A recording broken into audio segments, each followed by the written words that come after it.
Let me tell you about MPM.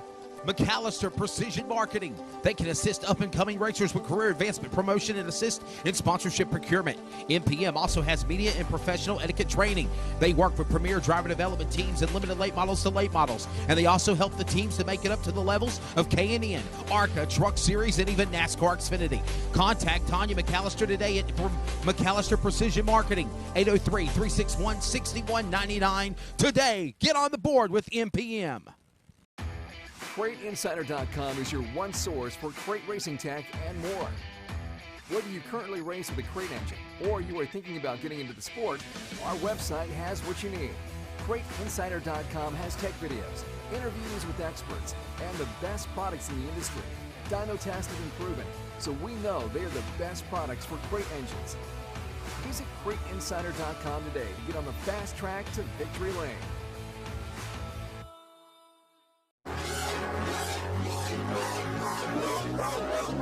If you have not ordered at DirtCarLift.com in the motorsports racing world, you are absolutely way behind. But if you are an existing customer of the Dirt Car Lift product, you already know about why they use the concept of stop jacking and start lifting.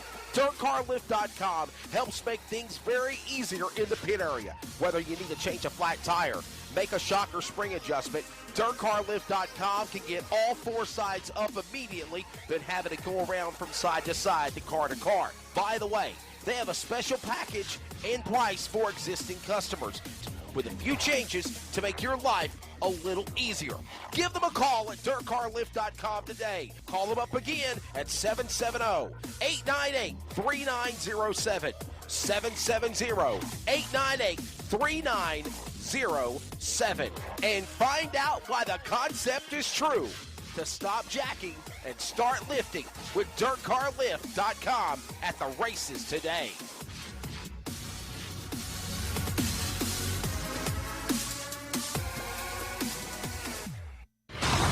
This is Finish Line. This episode is an exclusive production solely for the private, non-commercial use of our listening audience. Any publication, reproduction, transmission of the accounts without the express written consent or permission is restricted and prohibited. To hear this replay or other previous podcasts, download on iHeartRadio, iTunes Radio, and TuneIn. As always, this show is for you. Thank you for listening.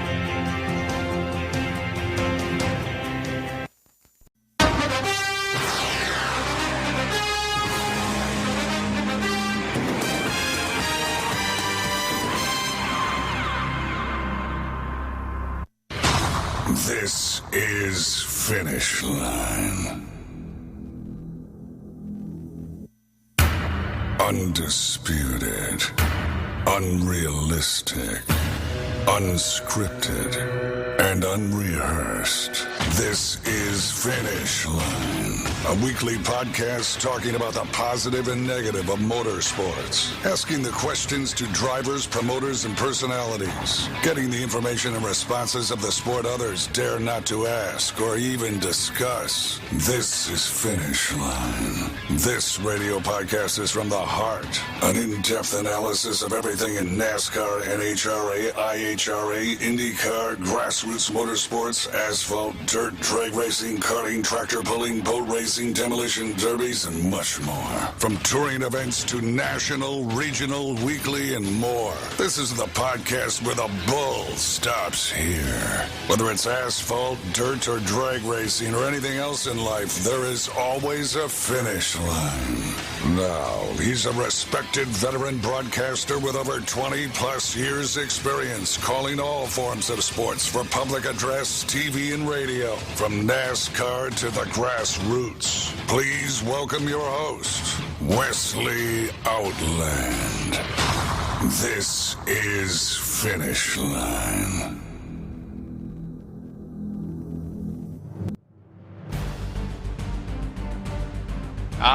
Good morning. Welcome to another edition. This is the October 27th edition of Finish Line. I am your host, Wesley Outland, as always. Thank you for checking us out for the third consecutive week, thanks to LSRTV Productions. Big thanks to Jeff Stab now, Rocket Media, and LSRTV Productions for making the video take this show to the next level. There is a buzz. The numbers have been phenomenal, and I got to say big thanks to them as well. Of course, the backdrop behind me. Yeah, there's a little. I like this shot. I like this shot. It feels like the cars are just coming by me. So, hey, listen, we welcome you to the program. If you're new to it, we encourage you to go to #FinishLine, share this. I'm going to steal what my friend Mark Newton always says, who's been on Finish Line before. If you care, you must share. So the Mad Dog Mark Newton, share. Share this. Get the word out. We've got a great guest panel here this morning on Finish Line. Everybody from dirt late models to pavement, street stocks to late models for pavement. We've also got sprint cars, you name it. We've got a great guest lineup here to get things kicked off. So definitely it's going to be a good one. Strap in, Kyle Larson. First driver since 19. Great Dale Earnhardt Sr. to win 3 races in a row 2 times in the same season. Dale Earnhardt Sr. did it back in, and Young Money Kyle Larson is picking him up and putting him down. He is certainly dominating, winning. Of course, recently at Charlotte, Texas, last week at Kansas. He has just been the man that everybody is watching. NASCAR in the penultimate race of the season. Hard to believe the season is flying by, man. It's almost coming to an end for NASCAR, that is. There's a great battle for the championship in Formula One. I got a buddy of mine that's a Formula One enthusiast that's going to be joining us on Finish Line here in the next couple of weeks before the finale of Formula One to talk about what's going on. They had a great race in Austin, Texas. At NASCAR at Martinsville this weekend. What else is going on? The World Short Track Championship presented by Dryden. There at the Dirt is the penultimate event before the World of Outlaw World Finals at the Dirt Track at Charlotte next week. We're going to be covering that big, hot, and heavy going into, of course, the race also at Phoenix for NASCAR. The National 100, the winner of the National 100 at Phoenix City, we're going to have them on the program. The winner of the Misha Shell Memorial is going to be on. We're going to talk about the North-South Shootout at Caraway for modifieds next week. We've been kind of hinting on that on Finish Line several weeks in the months ahead, past talking to different drivers and guests. So definitely we want to encourage that. Hey, and we want to encourage you to give us a like and a follow. Of course, at LSRTV, Facebook, Twitter, and Instagram. We are, of course, on Fox Sports Radio affiliates across the Carolina. Thank the fine folks at iHeartRadio Sports as well as the Community Radio Network, and we're at CRN Sports on Facebook, Twitter, and Instagram. So let's get this thing started. Mr. Engineer, cue up some of my favorite music. October 27th, Finish Line. It's right out of the gate with the 2-time and defending S&B Cup Series Esports champion, my buddy from Ohio, Braxton DeWeese, is going to be joining us on the program to get things kicked off. Then we're going to talk future of the Fuel Late Model Series. He picked up a big championship, the most recent champion out of Nashville, now North Carolina, Michael Batten. You all know him. He won the Fuel Series Late Model Championship a couple of weeks ago. He's going to be on the program. Also getting ready for Charlotte is what it sounds like he's getting ready for. Bobby Tumbleston III. Not only did he win the street stock portion of the Mid-Atlantic Street Stock Series finale, he also won the big late model race at Dillon Motor Speedway in the 18th annual Fall Spectacular. He's going to be joining me on the program. And guess what? That's just in hour number 1. Then we're going to go right into hour number 2. Hour number 2 is going to be the winner of the Halloween 200 in Salem, Indiana. From Indiana, ARCA racer, longtime street stock competitor, Will Kimmel is going to be joining us on the program. So Will Kimmel, we're going to talk ARCA, we're going to talk about street stocks, and he finally got that big Halloween 200 at Salem Speedway in Indiana over the weekend on Sunday night. He ran Kansas for ARCA on Saturday, and then he turned around and raced the Salem, Indiana track for the Halloween. Going to be joining us on the program. The I-30 Short Track Nationals winner at the I-30 Speedway. Our Nationals 360 Sprint Cars, Blake Hahn is going to be joining us. And we're also going to talk about his father, Emmett Hahn, stepping down from operating for close to 2 decades. The American Sprint Cars Series is going to be the new man. We'll talk to Blake about that. And finally, to close out the program, good friend of mine. He's been on before, but never in video. He is your back-to-back, the 6-time Spears SR Southwest Tour champion. Got a big win over the weekend, Bakersfield, California. Derek Thorne. That's all coming up, and we're going to get things kicked off right now with Braxton DeWeese to start the October 27th edition of Finish Line. Hey, welcome back to Finish Line. We're ready to get this thing started here for October 27th, and we have got an awesome guest lineup.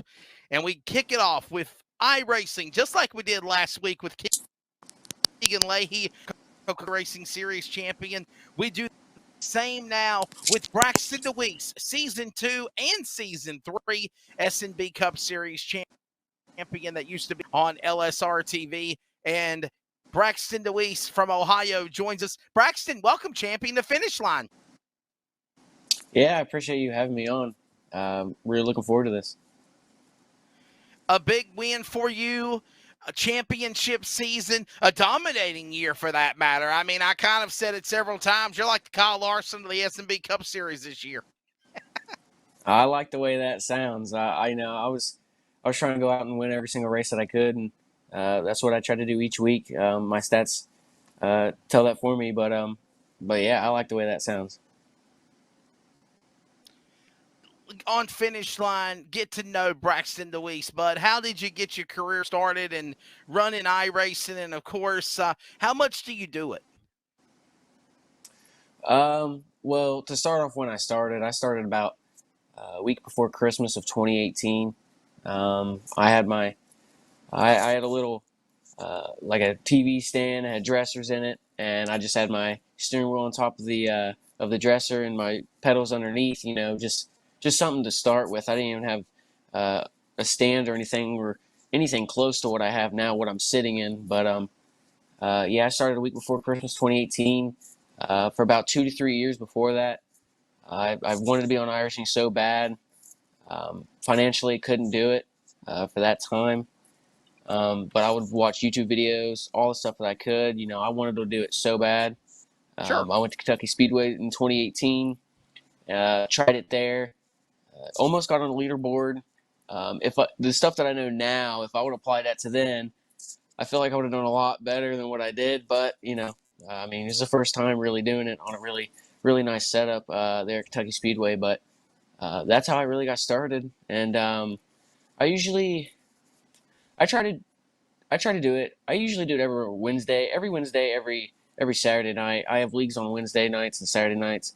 The new league that I'm in on Wednesday nights, I'm just racing right now, just trying to feel it out, see if I want to stay in it for next season or not. But that's a Sim Racers Club, and that's broadcasted on 3 Wide TV. And then on Saturdays, it's the MSRA Premier Series. That's on Podium Esports. That's an open setup league, which that's a lot more intense, you know, a lot more competition.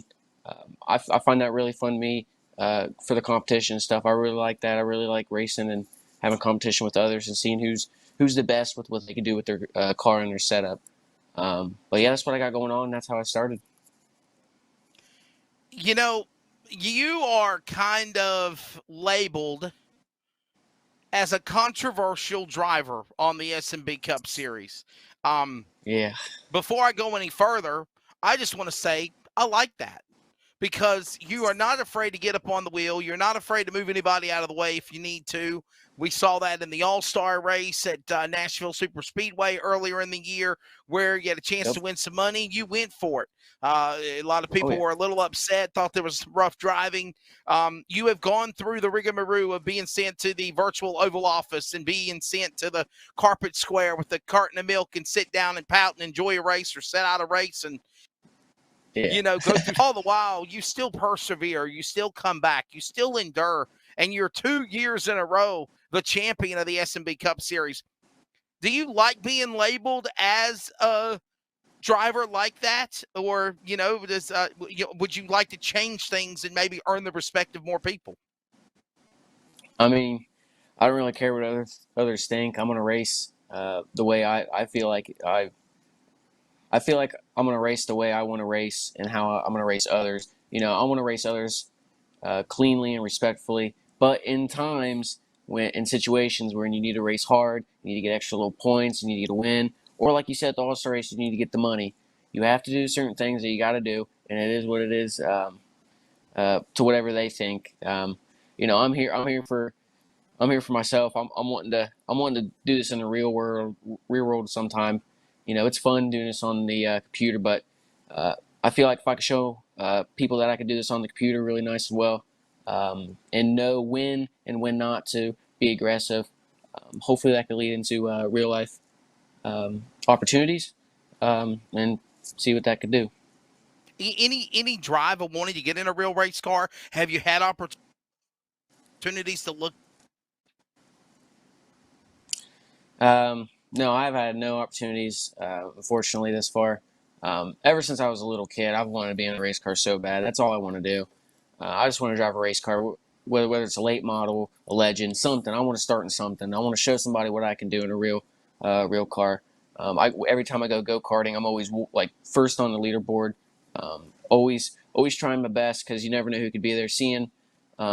So if I'm doing anything in real life or on the computer racing wise, I want to do the best I can to potentially show that person that's tuning in, looking for someone like a new and upcoming driver, say like me. I feel like I could be a perfect choice. I know you need to have a lot of sponsors and stuff, but if you listen to my interviews with the leagues and stuff, I say a lot of sponsors, and I guarantee if I ask some sponsors that if I have something going on in the real world, that I guarantee they'd want to back me a little bit and provide a little bit of sponsorship money for that.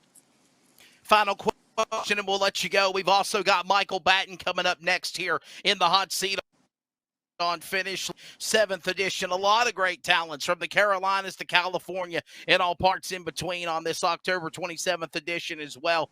And I do ask this. Where do you go from here, Braxton? Two-time S&B Cup Series champion. Do you want to make a run for eNASCAR? Is there I'm a part of? Yeah, the top spot for iRacing oval NASCAR racing is the eNASCAR Coca-Cola iRacing Series. You have to go through multiple stages and steps to go through that with the open setup racing and the system that they do. I really want to do that. I really feel like that's where a lot of people will see me and see how I drive and see how I do. So in the future, that is the goal. That's always been the goal since I've wanted to been on here. At some point, I want to be in the Coke Series. I want to be running in it. I want to be, trying to contend for wins. Working day in and day out on the setups, trying to find every little tint that we can. Sure. To go out and run good and potentially win a race, if not just top 5s and top 10s, because consistency. That's what I really like to ride on, is consistency. As you guys always heard in my interviews, S&B Cup Series, always want to be winning, or if not winning, always want to be right below that. I always want to stay up there, making people look at me and say, I'm not messing around. I'm here for a reason. I want to do something with this. So hopefully people can take that seriously and look at this kid and be like, hey, this kid has the drive. He wants to do this. Let's give this kid a shot. I love that more than anything in the world, to be in a race car. And, I just appreciate everybody that supports me on the sim racing and stuff. And, just going to try to keep working hard and seeing what we can do with the sim racing and lead to potential real life opportunities. Well, Braxton DeWeese, thank you so much, buddy, for taking the time to join us on Finish Line. Congratulations on your championship. Continued success in your iRacing career, and maybe one day we'll actually have you in a real race car. You can dream it. You can become it. Yeah, that's right. If you put your mind to it and work hard and, just focus on that, you can do what you want to do, and we'll see where it takes us, and we'll see what we can do. So I appreciate you guys letting me on here.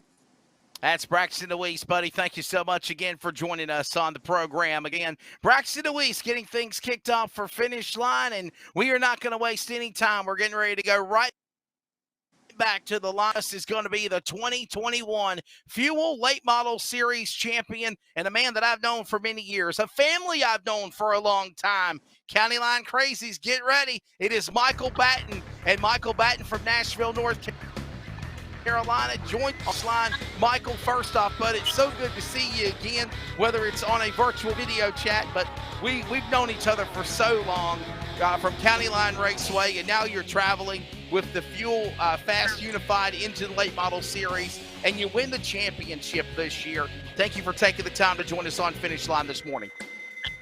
Thank you for having me. Yes, sir. Hey, listen, so what made the decision to get away from County Line, racing there all the time, running at Halifax County, formerly known as Clary's, Fayetteville, and step out of your wheelhouse and go on a traveling touring series? It was back in 2015, we started going to a few different places, and I like going to different venues and just like going different places and trying everything. And Dustin Mitchell, he made the comment, you're only going to get as good as that one track if you keep running that one track. And so we started going at different places, and I felt like we got a little better. We learned more. And then we wanted to run for points this year. Because in June, we didn't really know if we were going to I didn't know if I was going to finish out the year in June after my uncle passed away. So we hadn't planned on running for points. And then there was about 4 races to go. And I believe Christian Thomas had some bad luck. So we decided, okay, well, let's just see where this is going to play out at. Let's just see how it goes. And again, you lock up a championship in the Fuel Series. You had a great race the other week ago at County Line Raceway to close out what was the race for the kids. That is a special event for me, 13 years running. I know I've done the first 5 or 6 years of it, and then, of course, my traveling schedules did not allow me to be there anymore. But one of the original people that had the idea and put in a lot of vision and see where it's at today. And props to James Upchurch, Brenda Holcomb, and everybody that's involved there, Steve Summerlin, so many people to keep that race going. But the Fuel Series, that's a unique 525 / crate late model series that was created by, of course, Jason Atkins, and to keep late model racing alive. And I do have to say this, as it's approaching, I believe it's 9th or 10th year. It's on the cusp of doing what it's setting out to do, and it's building numbers. You're running on it, and of course, it's what's your take of the Fuel Series and being a part of it? It's good when you can travel different places and run good things, and I appreciate what Jason's doing. We've also got the Steel Block Bandit Series. I appreciate what these guys are doing for the steelhead and 525 engines like we run, or like steelheads like we run. Because we could just go to our local racetrack and run for $1,200 every week. Or these guys like Jim Long and Jason Atkins, they're paying good money for us to travel the Carolinas. And Jim goes to Smoky Mountain, which is a little far for us with all of us having to work. But, I appreciate everybody that's involved with it because it gives us a good amount of money to race for. Again, Michael Batten joining us on the program. He is your 2021 Fuel Racing Series late model champion here on Finish Line. Bobby Tumbleston is coming up next, the driver out of course, Timmonsville, South Carolina. Winner of the 18th annual Fall Spectacular at Dillon Motor Speedway. You can see highlights of that on Speed 51 TV. And he won not only the street stock, but the late model race, and he is the defending champion of the race from last year as well. So back-to-back in the street stocks and the New Year's Bash winner back in 2021 for the 00. We'll talk to him next. We're talking again to Mr. Batten. We mentioned the Batten family, and Michael, your uncle passed, and he was somebody that I knew as well. Such a great guy, such an awesome spirit individual. I said at one time, the man give you a shirt off his back and even give you $100 if you needed it that bad. That was just how special that man was. what was it like with the passing of your uncle and still the drive with the family to keep stuff going like the Baton Racing team and Baton built racing engines as well? Yeah, well, that's what I was saying earlier. When my uncle passed away, I honestly I didn't know if I wanted to keep racing or not. We had a big race coming up at County Line that weekend, and I had told everybody that I'm not racing. I'm probably done. It when he passed away, it left a big hole in everybody's heart around here. Yeah. And the Batmobile racing engines, a lot of people have that. My uncle had customers. A lot of them have gone to other engine builders, which was expected. But I must say, my cousin Daniel Batten, he's he's trying to take over. He knows he can't do as many customers as his dad had, Right. but he's taking over and he's slowly developing, and he's worked with his dad now for quite a few years, and I feel like he's doing a heck of a job with it. We've had to take our motor out in the last 5 years racing. I think I've had to take my motor out once. My uncle passed away, and within 6 weeks we had to take the motor out twice. I mean, it was just crazy stuff kept happening. The oil pump belt broke. We had to take it out, check, make sure everything was good. And my cousin, he basically took the bottom end apart one time, put it back together.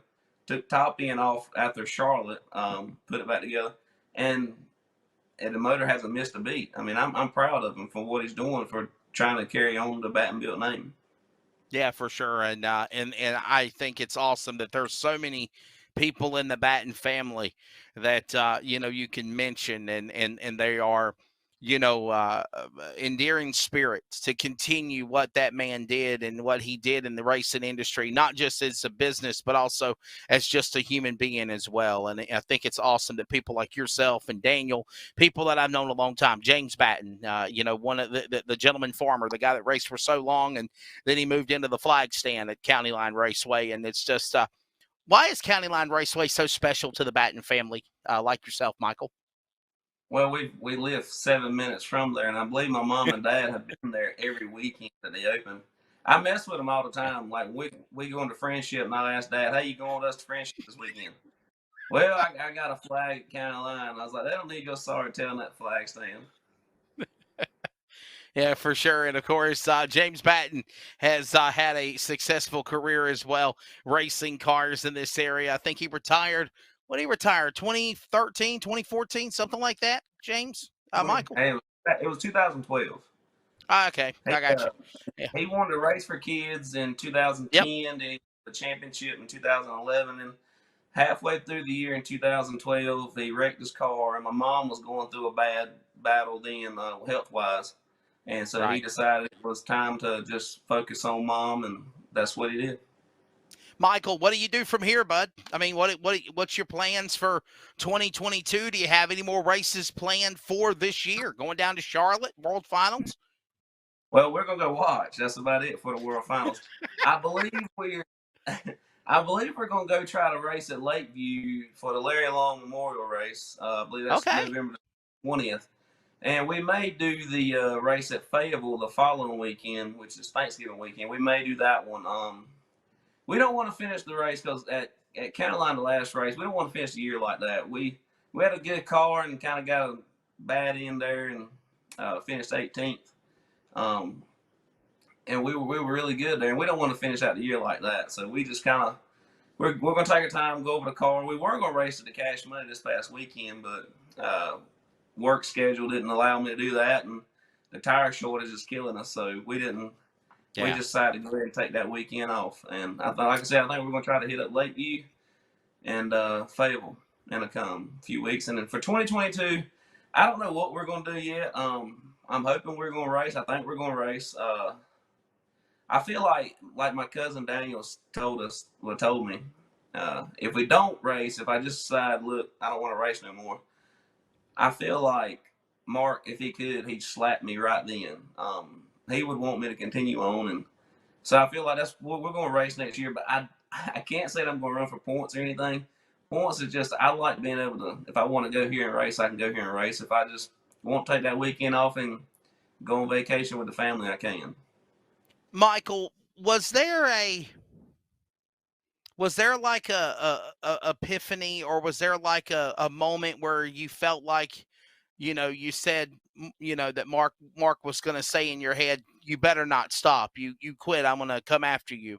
You know, was there anything like that in your mind? What was the deciding factor to say, I'm going to race. I'm not going to stop. I'm going to stay in the race car. When me and my cousin Daniel had talked, and I had told him, I said, look, I said, I'm not going to race this weekend. My Uncle Mark had passed away. It was a Thursday, I believe. Right. And I had told them they had said something about doing a special at Carolina, a memorial lap deal or whatever for my uncle. And I had told him, I said, I don't think I can do it. I don't even think I'm going to go. I don't want to be there. I don't want to race. And Sure. it wasn't 5 minutes after I texted my cousin. He's at work. He's texting me right back. He said, no, you race. He said, Dad would be PO'd with us if we don't race. Right. And he's right. Mark's always told me that he had a plan laid out for us if something ever happened to him. And as far as racing, because our family, we're real big in racing. That was what we did. Oh, yes. That's what we do. Oh, yeah, for sure. Batten built racing engines. If you need any race car engines built, that is a shameless plug for Mark Batten and the Batten built racing engines family. If you need any racing engines, definitely they are the best top of the line in dirt as well. So, Michael, congratulations on the Fuel Late Model Series Championship. Thank you so much for your friendship for so many years, and from County Line Raceway, and of course winning the championship. And before we do let you go on finish line, Bud, I want you to mention your sponsors. Yes, sir. I can't do it without Batten Built Racing Engines.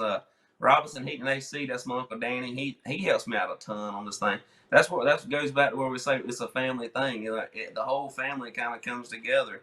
B&B Motorsports, Jim Baggerly, super nice guy. I met him a couple of years ago, and I started driving his car for him, and we had some success. And he's helped me out a ton over the last couple of years. Atwell Exterior Services, Trevor Atwell. I think he sponsors. I mess with him all the time. I was like, what are you sponsoring now? Well, we got the 34, 35 cars. I mean, he loves it. I've asked him, why don't you just buy a car and race it? He's like, no, I'm good sponsoring. But I value his friendship because I can call him up and we'll talk about anything from, we talk about doing roofs. We won't hardly talk about racing. Penske Shocks by JDS Racing, James Stevens, super nice guy. We've been dealing with him now for about 5 years, and I'm forever grateful for mine and his friendship because I can call this guy and I can ask him a question about shocks or what we need to do. And 1 minute we might be talking about shocks, and next minute we might be talking about buying patio furniture for our wives. I mean, you never know what we're going to talk about.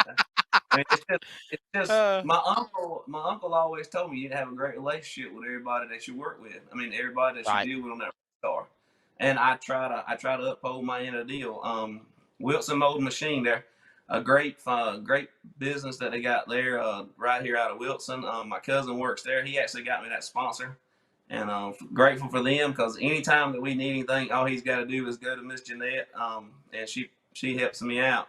Bat Simmons Gutters, my cousin Steven, he helps me out. I'm still waiting on gutters for my shop, but he's always there with me, helping me out. Torque Racing Supply, Michael Wells owns Halifax. I mean, I think he's doing great things up there, and Michael helps me out with racing supplies and stuff.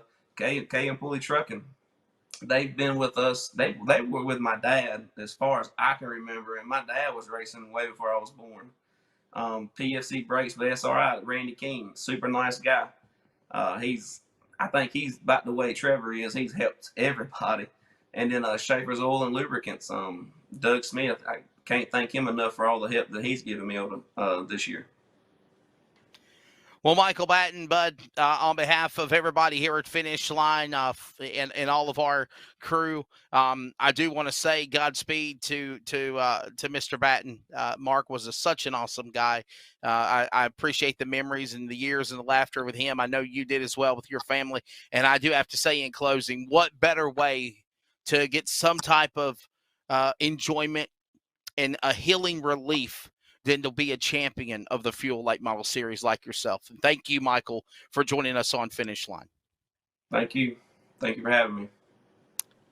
Michael Batten is again the champion of the Fuel Late Model Series. We are going to take a quick break and thank our sponsors, just like he did on those race cars. We have the same for our show Finish Line, and here they are. We'll be back with Bobby Tumbleston III, big winner at Dillon, when we return. CrateInsider.com is your one source for crate racing tech and more. Whether you currently race with a crate engine or you are thinking about getting into the sport, our website has what you need. CrateInsider.com has tech videos, interviews with experts, and the best products in the industry. Dyno tested and proven, so we know they are the best products for crate engines. Visit CrateInsider.com today to get on the fast track to victory lane. Welcome back to Finish Line, October 27th edition. I am Wesley Outland, your host. As always, hashtag Finish Line, and we go back to the joining of the back-to-back Fall Spectacular Street Stock winner for the Mass Street Stocks and the late model winner. He doubled down at the 18th annual Fall Spectacle event at Dillon, South Carolina, Dillon Motor Speedway. We had Ron Barfield on last week to promote the race, and I told you whoever would win, we'd have them on. Well, we don't have a late model winner and a street stock winner because this guy won both of them. Bobby Tumbleston III, of course, from Timminsville. Bobby, welcome to Finish Line, bud. Thanks for being on. Thank you. Hey, big win for you. Obviously, it is being an emotional season. Just like when we talked with Michael Batten about with him passing of his uncle, your father passed. He was such a big part of South Carolina racing in the PD region. He was a big part of your life. Just talk about what your dad meant to you and, of course, being able to race and win these big races. And I know he's looking down on you in heaven, proud of you. It's definitely different. Winning the street stock race really wasn't that bad on me, but winning that late model race, him not being here, it was rough. It's different. I want to quit. All my friends keep trying to push me and to keep racing. I mean, you look forward to coming home. Him being at the track, he's going to show up to the shop on Monday. He's going to tell you what you should have done or what you shouldn't have done. And he's always got something to say or pick on you or whatever. He just ain't there no more. So it's definitely different. Do these wins, like Saturday at Dillon at the Fall Spectacular 400, do they make you have the drive of, I still want to be a race car driver? I still want to do this, Dad? Yes and no. Winning that late model race was a big priority, or trying to win one. And Right. Doing that the second time, really being in the car meant a lot. But then as soon as I cross the checker line, the first thing you think about is he's not here. So, I mean, it's a little different. They say time will heal or will get easier to deal with. I mean, so far, time is making it worse on me. So we'll see how the future predicts. I mean, I know everybody wants to win. They would think I'd be jumping up and down. I mean, it's just different. I mean, I don't know how to explain it. Let's talk about your career.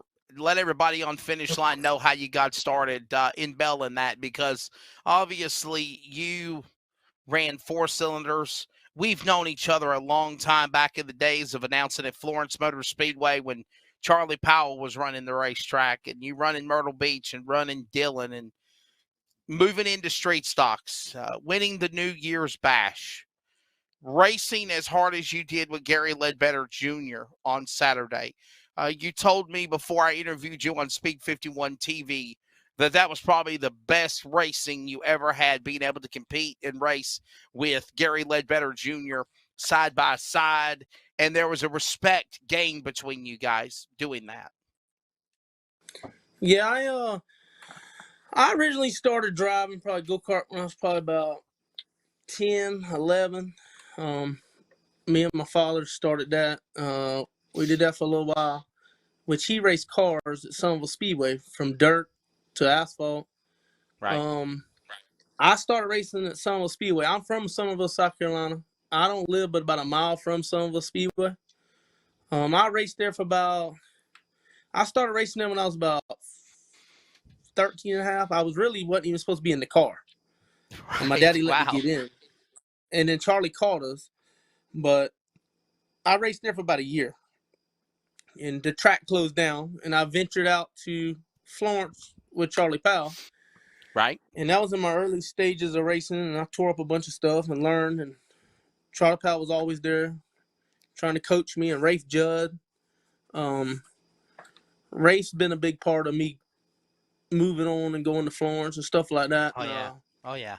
When I used to go to Summer Speedway, I used to watch Robert Powell.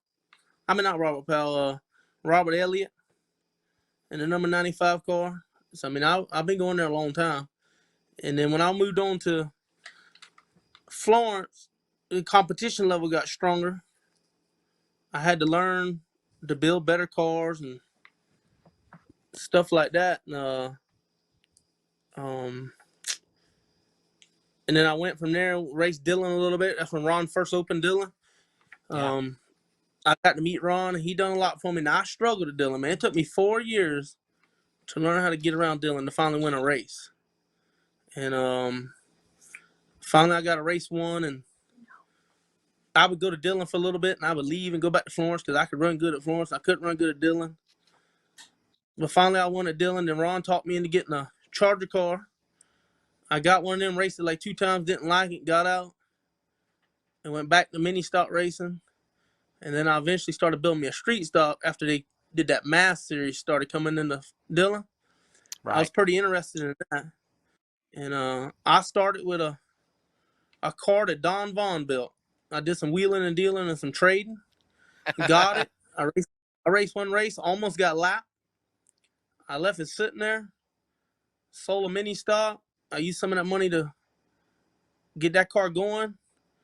The next time I brought that car out, I think I finished second or third. I don't remember. I remember when I left that racetrack, I knew I could compete with the street stock guys. So I started building a brand new car. And 5 years ago or 6 years ago now, that same car I got, I built it and I started competing, thinking that I built a brand new car, thinking if I had a better piece of equipment, I could win. Well, it didn't work like that. Competition level in that class is hard. It took me a long time to get where I'm at. I'm glad I'm where I'm at. As far as racing with Gary Ledbetter, we've been trying to get even playing field since the last fall race.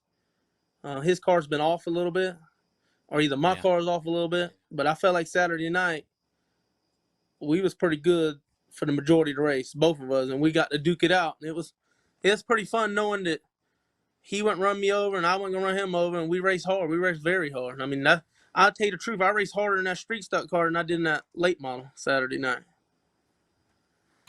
And again, he won in both the street stocks and the late models. He won the New Year's Bash. Of course, you can check that out on MAV TV, Speed 51 Short Track America. On, of course, winning the Fall Spectacular. He won that race last year when it was postponed due to weather. He won that event. He won this year's event. This year's race was perfect. Late model racing, street stock racing, Charger racing, mini stock racing. Bobby, how do you adapt? What are the differentials and the comparisons of all four? I can tell you this. That late model and that street stock's totally different animals. The street stock and 4-cylinder, I mean, I could do both of them. They're pretty easy. I have not been in a mini stock in several years. I do miss it. And I've been talking about building another one here and there, but so it's kind of hard for me to relate back to that because it's been several years since I've been in one.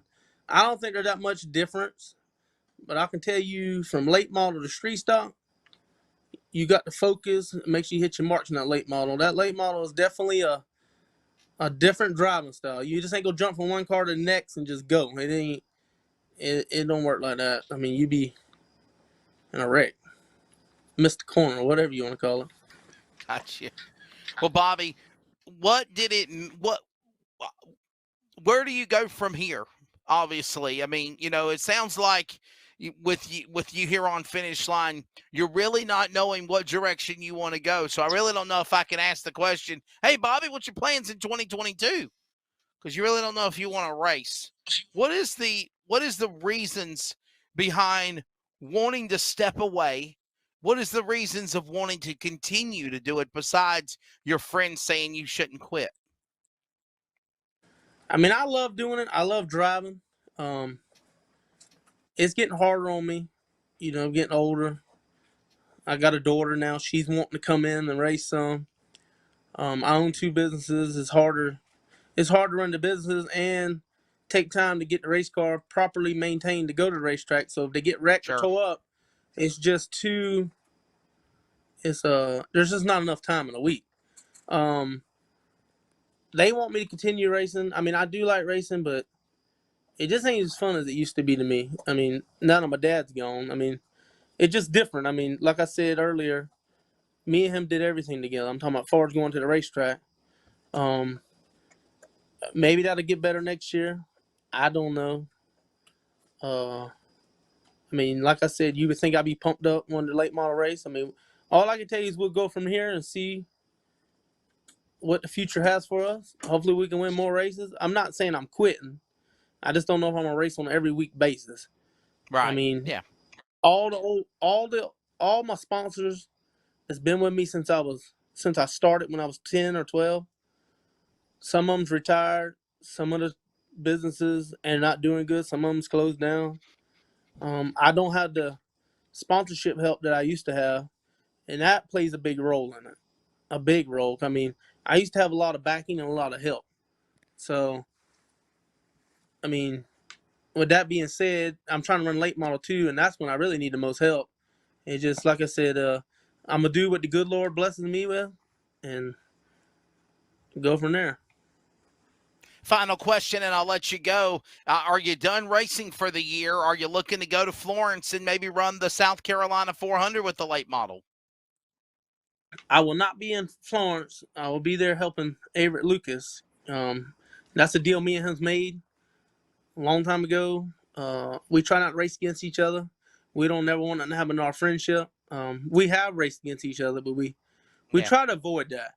The 400, he will be there. We're going to try to put all our heads together and see if he can maybe get him a win. He's been working hard over there all year trying to try different things, get his car figured out. If Southern Nationals has a big race for limiteds and street stocks, yeah, I'll probably be there with my limited and my street stock. That'll probably be the next place I go, is Southern Nationals. And that is the following week after the South Carolina 400, and then that is the return of the prestigious, popular Thanksgiving Classic at Southern National Motorsports Park. Yes. Definitely. Well, listen, Bobby, congratulations, man. My heart goes out to you, just like Michael Batten and his passing of his uncle and family. My heart goes out to you as well with the passing of your father. Every time I saw him in the pit area, he always was very nice to me, talked to me, gave me any information I ever needed to make sure you were Mr. Excitement, as that is your nickname, and I hope that you keep that excitement. I know that when we lose somebody, especially our loved ones, we question who, what, where, when, and why, and how do we go from here is most of all one of the biggest things that people say. And I would just say that you are definitely, in closing, a talented driver in the PD region. So many fans love you. There was such a roaring crescendo of people cheering for you and even having a shedding of tears for you. In your emotional victory lane interview speeches as well. So I definitely say reconsider things. Maybe scale back a bit, like you said. Maybe just run for some races when you can, not for big points events, but or for points per se. And I thank you for taking the time to talk about it. And congratulations on your wins in late models and straight stocks and joining us on Finish Line. You mentioned your sponsors that are a big part of you since your beginning. This is your opportunity now to thank them all in general.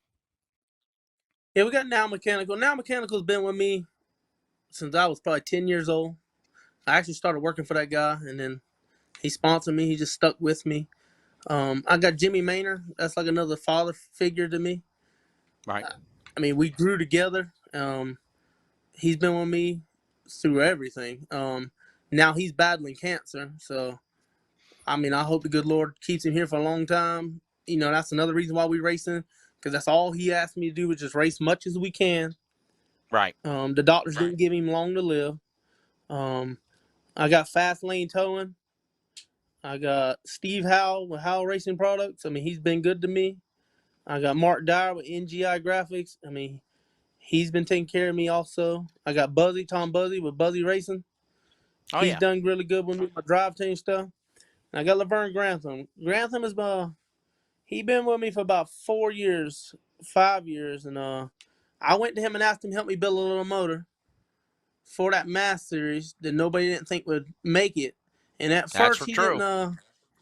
At first he had his doubts at first, and then somebody else told him he couldn't do it, and that was like throwing gasoline on a fire. And he went to work. It took him a couple months, and it took us about, I want to say it probably took us about 2.5 years to get it figured out completely. Like Right. get the car perfectly handling, get the motor combination together, messing with it. But we've won several races with that little 350 carburetor motor. So that's been a blessing. Mr. Handyman, Glass Doctor, that's Glenn Mappus. He's done some stuff for me in the past. I'm sure I'm forgetting a couple other people, but them the main ones that's been there. And of course, Avery Lucas now with Lucas Fabrication. Oh, yeah. Oh, yeah. He done a lot of work. He built that whole late model I got and done a lot of work for my street stock also about 5 years ago. He pointed me definitely in the right direction, and then I took it from there and run with the knowledge he gave me. Certainly. All those people, definitely. Debbie and Father Averett Lucas, so many people that you mentioned that I've had the privilege to also know, and you're definitely right. They're so great people. I'm glad they're a part of your endeavors and successes in the motorsports in the PD region. Winner of the Fall Spectacular. Again, that is Bobby Tumbleston III. Bobby, thank you for joining us on Finish Line, bud. Thank you. I hope to see you again soon. I'm sure we will, buddy. Thank you for your time. Bobby Tumbleston picking up a big, big win at Dillon, South Carolina. And, of course, you heard it right here talking about it.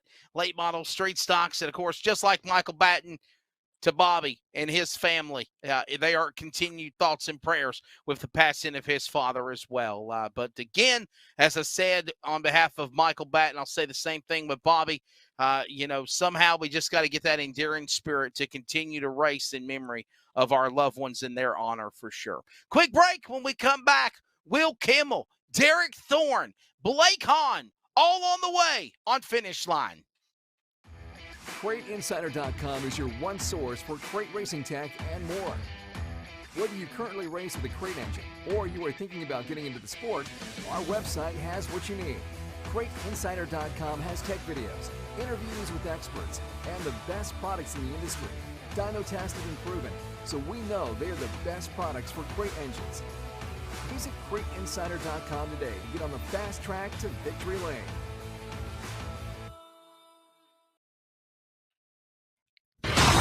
This is Finish Line.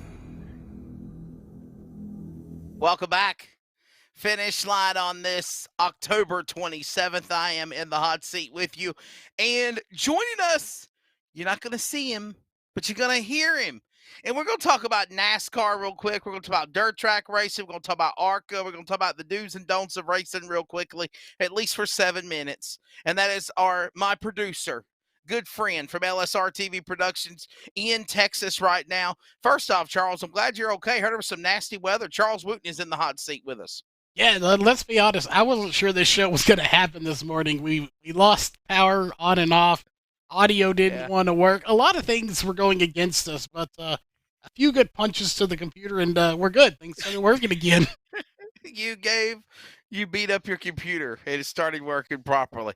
All right. So, hey, man, what's your take of, obviously, before we go further talking about NASCAR and everything here in the next 6 minutes, as Will Kimmel's going to be joining us at the top of the hour. Hard to believe we're going to go into hour number 2 this fast. But what's your take of why you wanted to get Finish Line on LSR TV Productions, and is something that normally is popular for its iRacing broadcast to expand and going to real motorsports now?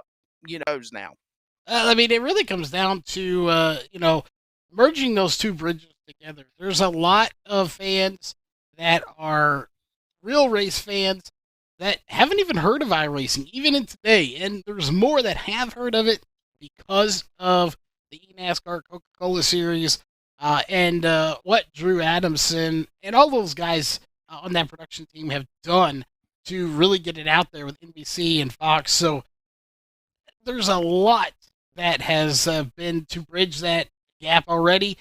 And Sure. this is just one more thing that we can do to try to bridge that gap and bring both communities together. Because let's face it, racers are racers. They just like to go fast and turn left and occasionally right. That's right. That's right. Speaking of racing, Finish Line has got any and everybody. I mean, just like today's show, we've had, South Carolina drivers. We got drivers from Carolina to California.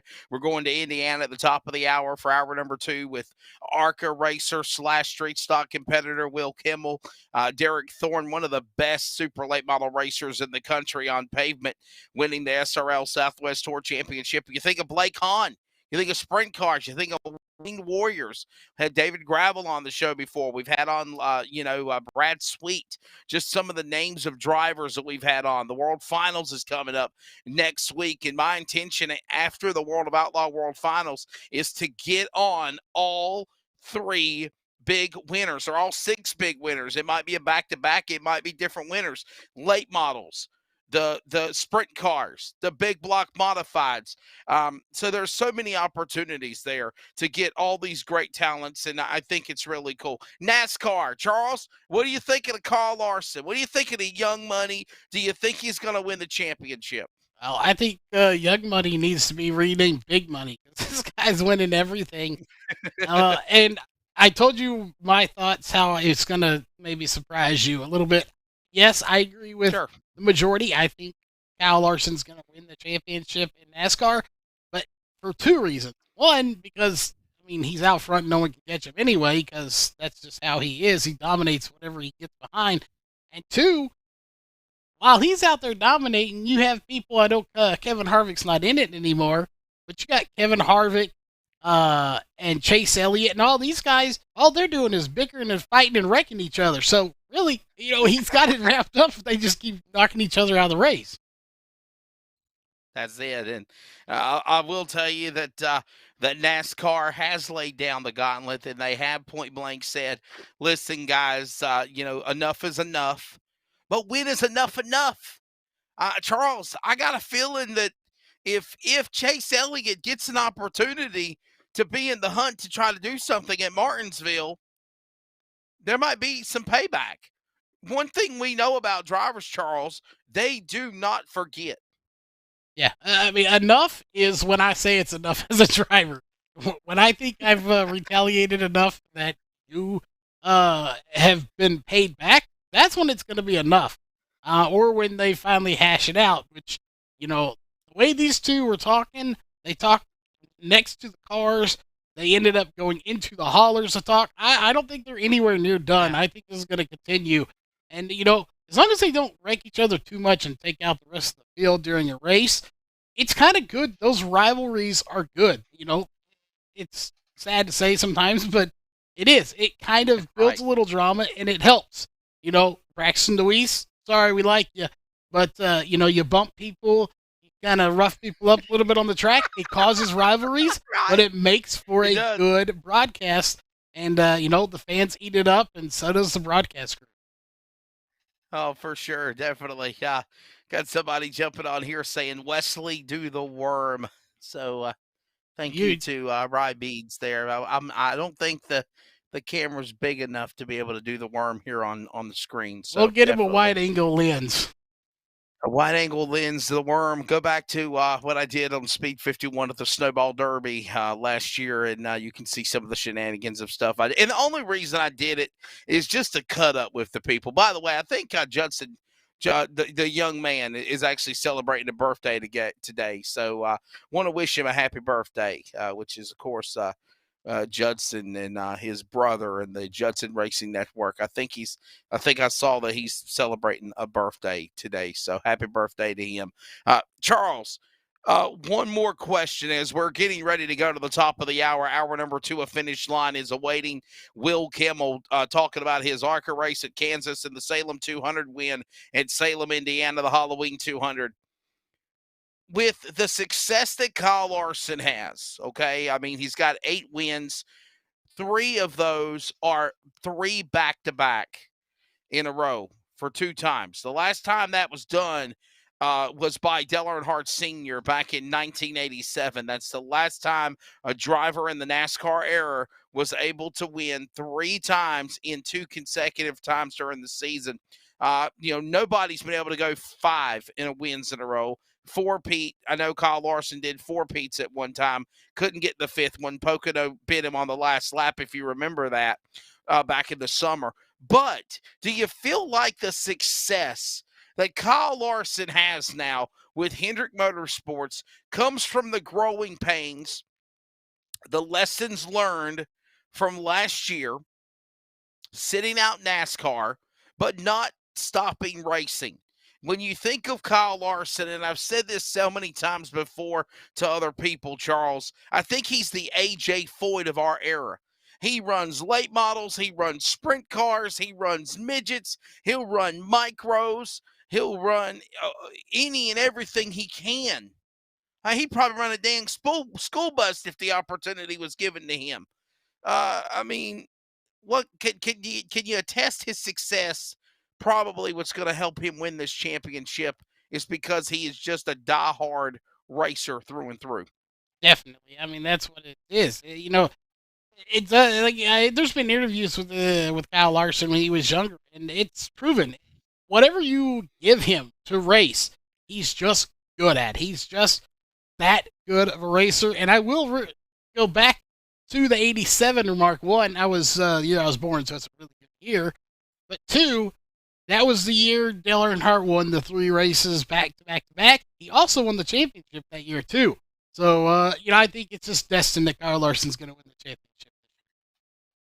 Well, Charles, thank you for your time filling in this last 7 minutes of racing. We are going to go back to the hot seat now and join the drivers that are competitors across the country. And this driver also is joining us, needs no introduction. Of course, second-generation driver, of course, to one of the greats of Frank Kimmel in the ARCA series. And his son is Will Kimmel, and Will building up his legacy in street stocks in ARCA. He ran Kansas on Saturday night, wrapped that race up. Then he turned around and made the trip to Salem, Indiana. And, of course, Salem Speedway had their big Halloween 200.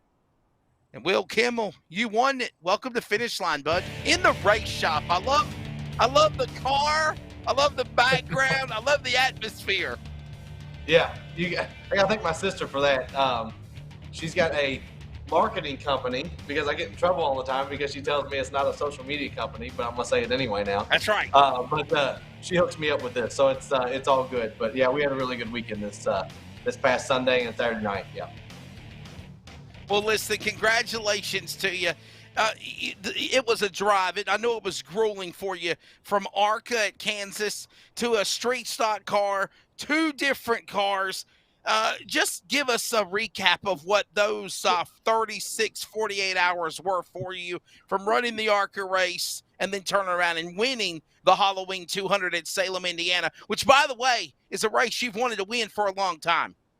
Yeah, that's that was that. We'll get to it, but Sunday was the biggest win of my career, including the Street Stock Nationals at Rockingham. But Saturday we went in the track at 6 o'clock. Saturday morning it was pretty early out there at Kansas. Scott Melton actually drove the car for us. Scott runs all the intermediate ARCA races, so I was actually car chief and taking care of the race car all day. Which sometimes when you do that, you'd rather be driving it. But Scott does a great job for us. We finished 12th out there. The race got over sometime around, I think it was around 8. We got out of the track around 10 after 9 our time. We pulled into Salem about 10 after 4. It was raining. Waited the rain out. We got a few hours of sleep.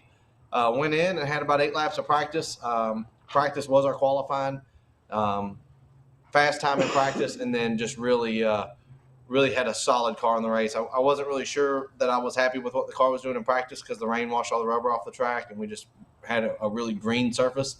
But I'm glad we didn't change a lot on it because that thing was so fast during the race, and just it was one of those days where things just went right for us. I was able to choose inside and outside and make the right calls.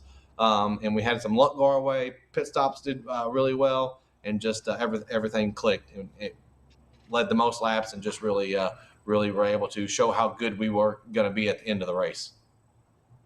And you know what, Will, now that I think about it, and you mentioned this being a big win for you in the Halloween 200 at Salem, Indiana, you also won the Polar Bear 150 at Rockingham. And I was actually on the broadcast crew for one of those races that you won. Alan Dietz and myself and Doc Love and Tony Stevens. So yeah, that just goes to how long you and I have known each other and how long you have been a racer. And, of course, your father's one of the greats at ARCA, Frank Kimmel. He's the godfather of ARCA, if you wanted to call him that. Yeah, just ask him, right?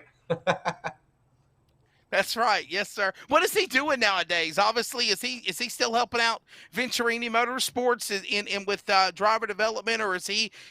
Obviously, he's not racing anymore. Frank is over at DGR Crosley in Mooresville. He's down south at this point. So yeah. I got you, definitely. Well, the life lessons, the things that your dad taught you to help you be the race car driver you are. What does that mean to you, Will? So so Frank's my uncle, and Bill is my dad. Yes, there you go. I'm sorry. That's what I grew up. I grew up watching Frank run the Halloween race, and I actually remember Frank racing more than I remember Dad racing, because Frank raced in ARCA so much. And Dad was his crew chief. So my memories of Dad racing are there, but it's not like what I remember watching Frank run the ARCA races and stuff like that. So I have a lot of both of them when it comes to my driving style. Sure. Dad always had a lot of speed and was really fast in the short run. And then Frank was always the one that just, you didn't really know he was in the race until the last 10 laps. So I try to put both those things together. Sometimes it's really hard to do, because you tend to want to run the car harder than you should. But the Halloween race and stuff, that's just one of those races where if you just got to stay out of trouble, keep the fenders on the thing, keep the toe under it.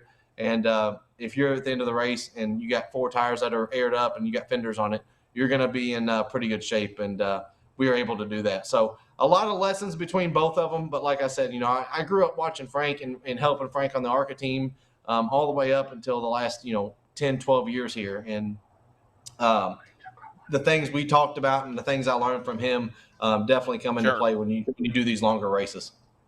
Sure, and my apologies. I was getting the names backwards. But and again, you think of your dad, Bill. He's done really well. But obviously, your uncle Frank is, like I said, the godfather of ARCA with everything he's done in his career. But let's go back to you.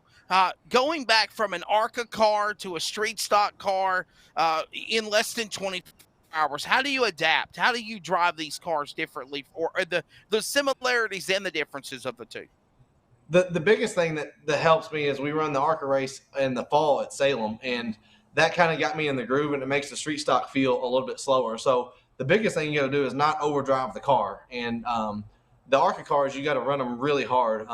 We're down on power now. We don't make as much power as we used to, so they've got a lot of tire, and they stick really well when they're on stickers. So the street stock's not the case. We run on an 8-inch treaded Comanche, so that car doesn't hook up nearly as well. We've got a lot of horsepower for a street stock. There's not really there's some motor rules, but not much. And it's all cast iron motor, but they run hard. So you got to be careful not to run the street stock too hard and overdrive the car. But at the same time, the ARCA car helps you kind of slow things down, and it makes the car feel like it reacts a little bit slower than what it does. It just kind of keeps you ahead of the car. And then when you get to the end of the ARCA races, and then you get to the end of the street stock races, just the more you race, the more you're able to kind of see how things are going to play out, and you're able to make some better decisions, and you're just more comfortable in the car, and you can kind of slow things down in your mind a little bit to be able to see how things are going to play out. Will Kimmel again joining us here on Finish Line, and a big win. Obviously, Salem Speedway, that is one of the mecca of street stock races that you want to win. I mean, I look at street stock races. I look at the Polar Bear 150. I look at what Ron Barfield's done with the New Year's Bash, because I've been a part of that for, out of 13 years, I guess 9 out of 13. You look at probably Bristol's street stock event that was at the short track U.S. Nationals, and probably Salem, basically, right?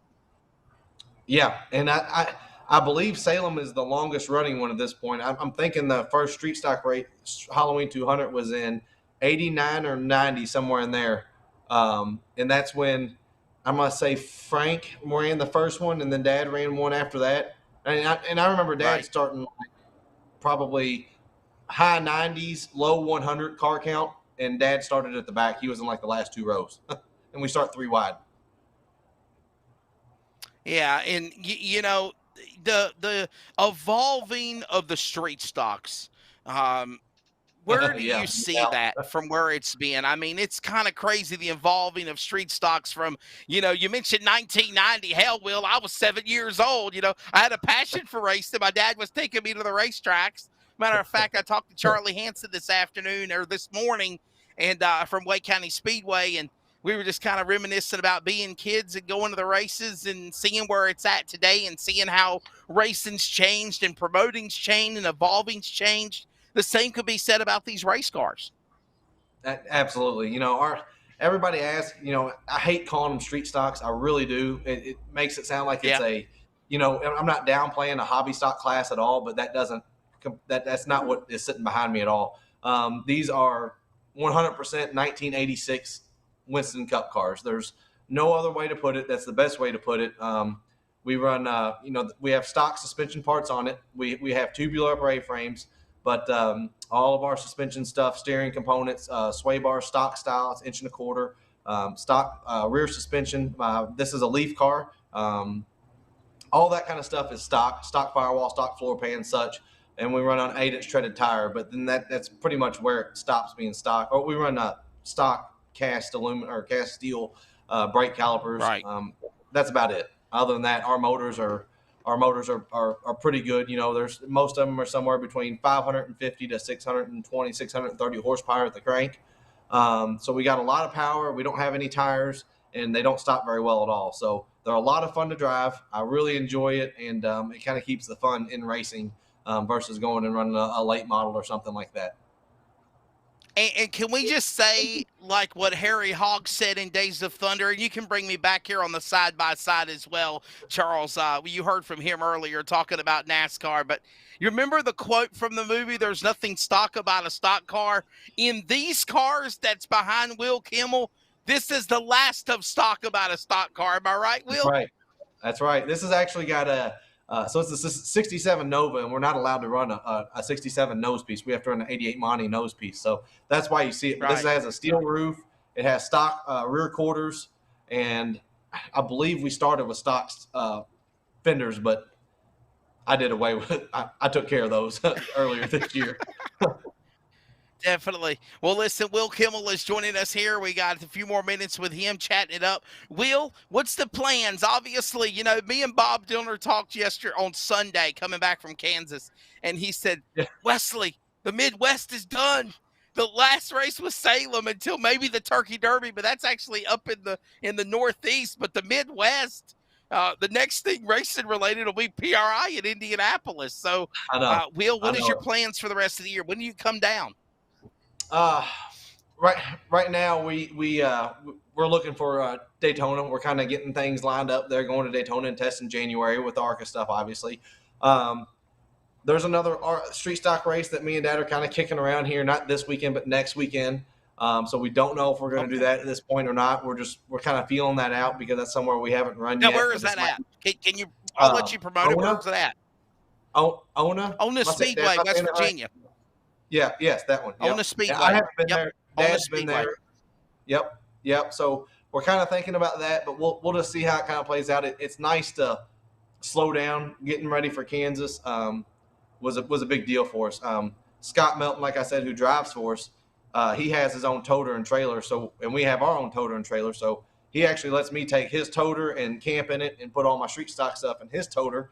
That way, my ARCA trailer can go to the ARCA races, and then the street stock toter went to the street stock race, and then we kind of met together on Sunday with it. So there was a lot of logistics that played into this weekend, and it was a lot to do. And Dylan and Zach and the shop kind of kind of took that over as far as making sure everything was where it needed to be. And it made it a lot easier. But there was a lot of stuff that had to go this weekend. So taking this week off and kind of slowing down is nice. Will, where do you see, and I was talking with someone about this afternoon. Me and Bob, we were chatting on it the other day after the Kansas race. The future of ARCA. Where do you see ARCA heading? It looks like they have highest of highs and lowest of lows. The national tour is doing well. Car counts could be a lot better. There could be a lot more participation. And you're lucky if you can get 20 cars for an ARCA East or West series, which used to be NASCAR K&N East and West Pro. Right. Where do you feel they're going by 2025? And I could say the same thing about street stock racing in that matter. Well, the street stock deal is in a lot better shape than the ARCA stuff is. I mean, we had 47 cars show up, and they weren't 47, enduro type cars, so to speak. We had 47 race cars. But on the ARCA side of things, they kind of got out in left field here in 2016, 2017, and we're just seeing that ripple effect kind of wear off a little bit with the expense of the Ilmore, the expense of the body. That was a big hit. That the body wasn't supposed to be as expensive as it's gotten now, and our bodies cost as much, if not more, than what it was to do a steel body at this point. So that's what slowed my racing down on the ARCA side, because it cost so much for me to run an Ilmore, and then it costs so much to fix the body because we have hard points now that the templates have to touch. So if I tear a fender off and it messes my hard point up, the car has to go to Charlotte now. So we had to back off a little bit. So now some of that stuff is starting to wear off. The motor rules with the legacy motors and the K&N motor and the Ilmore, they're starting to get a little closer. We ran a legacy Roush HD motor on dirt this year. Should have ran 4th or 5th, got shuffled on the restart and finished 6th. So we're looking at a couple different options, and I think you're going to see a little bit more variety of motors maybe come in ARCA if they can kind of keep the rules a little bit closer here to make the older motors run to where some independent, I call them independent teams, we're all independent of course, but smaller, lower budget teams come in and run with the SB2s or the R6s and the D Ford motors. If we can get back and go into that, the body can be sustained, but the engines are expensive. And that's what they got to work towards. We had good car count at Salem for a short track in Salem, and for the pay, that was a good car count. Kansas had, I thought it was a phenomenal turnout because we had quality cars through the field. And that's not something we've had. So it might be going back up on that, but I still think it's going to take 2 or 3 years to see this run its course, so to speak. Yeah, I feel the same way for you as well, Will, on those sentiments for sure. A lot of people might not know the story and the history of ARCA. ARCA was built in the 50s, and there was such a great relationship with the Automobile Racing Club of America and NASCAR with what the France family did and what ARCA did. And that's where the whole idea of the NASCAR and ARCA being at Daytona, doing Talladega, that relationship at Pocono, Michigan, Kansas, all of these races, and I know they go off and they do their own thing. They do have their Sioux Chief short track challenge, which I think is great because we need hashtag more short tracks. But, no doubt, I would hate to see that relationship die with NASCAR and with ARCA because ARCA needs to be in motorsports and it needs to stay. There's just got to be some type of foundation ground that we can start back up to try to pick things up off of where we fell off. I know things are evolving, things is changing in this industry, but somehow or another you gotta, like you said, Kansas was good. I was talking with someone else about this. Daytona, Talladega, your Michigans, your NASCAR events, they look like they're pretty good. But when you go to like Elko or Winchester or, and the same thing could be said about the supers. I mean, look at what the Winchester 400 had. I look at what CRA and Glenn Luckett and RJ Scott and Bob Dillner and the promoters did at Winchester for the Winchester 400. We had Sammy Smith on who won the race last week. But my goodness, Will, there was a chance for $50,000 to win if they could get 50 cars. They couldn't even break 25 entries in the supers, and then you go down probably the Derby. I think there was close to 38 cars pre-entered for the All-American 400 this weekend. It just seems like it's working in some places and it's struggling in others. Some of the problem with the super deal is some of the thing that ARCA runs into. They're kind of one and the same. When you have big weekends like Winchester and Nashville, so to speak, if you have your blue collar 40-hour-a-week workers trying to make those shows, and they don't necessarily have to race, so to speak. They don't race for a living like Dad and myself do. It's really hard to make it to the track on Thursday. So those weekends become hard to make work. So I know what's helped us in the ARCA deal is the 5-minute practice stuff. That really helps. Shortening the travel time and taking that day of travel out has been a lifesaver. It's been so much better. I get to spend more time at home. I have more time to work on the race cars. I can be better prepared. And it cuts costs. We don't have the hotel room. We don't have those expenses. And when we don't have as big a practice and we have breaks like we do, I don't have to rent a pit crew and I don't have to take as many people. So those are things that you got to work towards. Yeah, definitely, man, for sure, definitely. Well, listen, Will, we could talk about this subject forever, but I do want to say congratulations on this win for you. I know this is a big accomplishment. You talk about the Polar Bear 150 at Rockingham. This is another big win for you as well. Thank you for taking the time to join us on Finish Line. Good luck. What is your plans for 2022? And before I do let you go, I do want you to thank your sponsors as well, Will Kimmel. Thanks for being on Finish Line this afternoon. So, I appreciate you having me on and reaching out, Wesley. Obviously, I reached out last year when I was listening. I didn't realize that was you at Dillon, and I heard you talking, so that's why I sent you a message. But obviously, like your coverage and all that kind of stuff. So, and we'll be watching the New Year's Bash down there this year as well. Got to thank Sullivan's Concrete Coatings, Valvoline, Jawco, Jack's Wax, and E3. Those are my big ones. Bob Grimm keeps the decals on this thing because I tear them off all the time.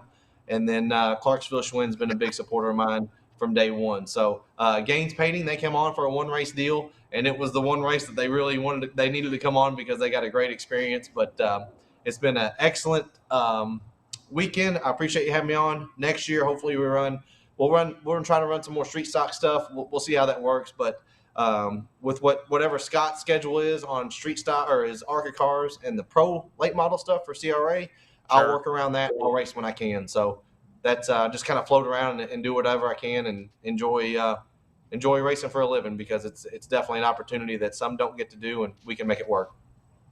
Will, one last question. Are you going to come to the New Year's Bash at Dillon?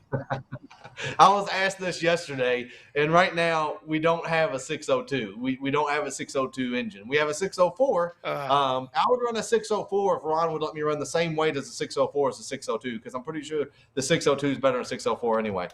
I'm calling Ron right now on the show. I'm calling him out right now. We had Ron Barfield on last week. I'm calling him right now. He's not going to go for that. He won't like that. I don't think that'll go well, and I don't think that'll be good on my behalf to try to go put a word in for you, and other people get mad at me. So I'm just kidding. I'm not going to do that. So Will, thank you so much, man. Congratulations on the Halloween 200 at Salem, bud. Appreciate you being on today. No problem. Thanks for having me on. I'll holler at you later. Yes, sir. Not a problem, but ladies and gentlemen, of course, picking up the big win. He races in ARCA, runs in the ARCA Menard Series, getting ready for Daytona testing coming up. Hey, listen, I know the season ended, but there'll be rip roared getting right back at it again. Ron, try to find a way to get Will Kimmel down there. Let's try to get him in a 602 crate, okay? Charles, timestamp this for me so I can record this to send to Ron. Ron was on Finish Line last week. It's already done. Thank you. See, I love you. That's why I love you, Charles, in Texas. Well, let's go all the way to, man, where is he? He was in Arkansas, and he picked up a big win. And there is the man of the number 52 sprint car. He won the Comp Cam Short Track Nationals at the I-30 Speedway in Batesville, Arkansas, and or Little Rock, Arkansas, actually. And joining us now on Finish Line is Blake Hahn. Blake, thanks for joining us, man. Hey, how you doing? I'm doing well. Are you in your race? We are. I'm in the toter actually. Yeah, it's pouring rain today, so I had to stay inside. Oh my goodness. So Blake, where do you live at? Don't you live like somewhere between Iowa, Colorado, around those parts? Where do you live at, bud? Yeah, we're right in Oklahoma, smack dab, pretty much. Right out to. I'm actually about a half from Creek County Speedway, which is a track we get to run out pretty often. Sure, and of course, you can hear the rain falling. For sure, and that's probably what was just in Charles Wooten's neck of the woods in Texas at the LSRTV production studios, and now it's in Oklahoma. And by the way, if you're in the Carolinas like I am, it is coming this way. They are talking about tornadoes, flooding, heavy winds, whole bunch of bad weather. So you are brave, Blake, doing finish line inside your toter trailer with a storm outside. So thank you for that, man. Hey, your win at the race at Little Rock at I-30, just everything went good for you. Looked like you had such a strong car, had a really strong run, but that is a grueling 3-4 days of racing. Let everybody know on Finish Line what it's like to run and win in the Short Track Nationals. Well, short track, it's always a good weekend. It's all the year, so it seems like the weather is perfect for racing. It's a little warm during the day, and then it cools off throughout the night. And Tracy Clay and her crew had Friday night. We actually ran twin features, and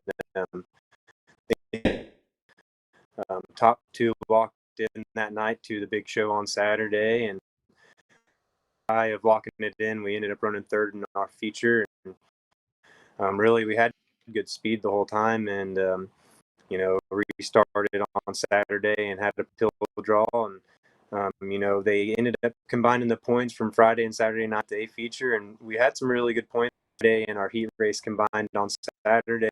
We were actually able to start the dash, and ended up starting sixth, but ended up making our feature for the A main, and that's a good starting spot to be. Yeah, for sure. And of course, we are having some audio issues, video also with Blake Hahn. He is in the eye of the storm right now in Oklahoma.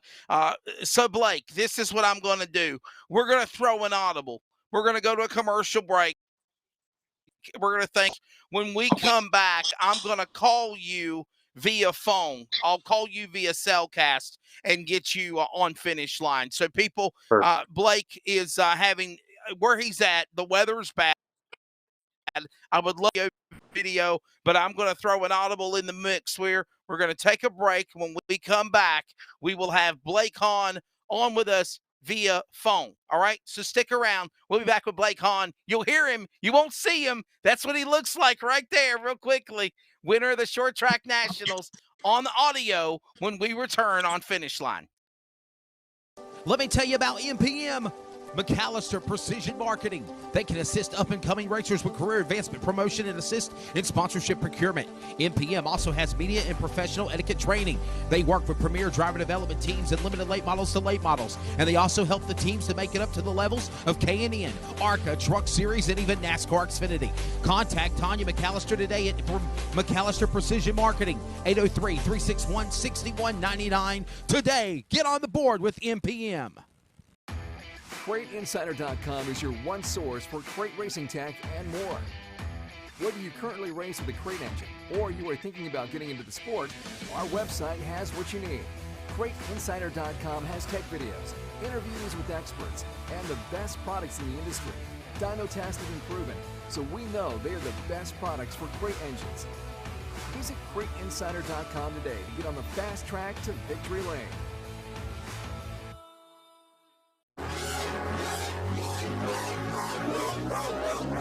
If you have not ordered at DirtCarLift.com in the motorsports racing world, you are absolutely way behind. But if you are an existing customer of the Dirt Car Lift product, you already know about why they use the concept of stop jacking and start lifting.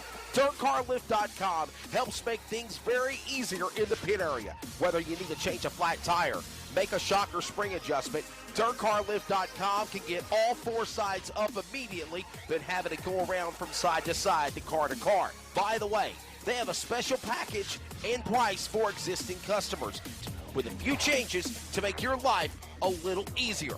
Give them a call at DirtCarLift.com today. Call them up again at 770-898-3907. 770-898-3907. And find out why the concept is true. To stop jacking and start lifting with DirtCarLift.com at the races today.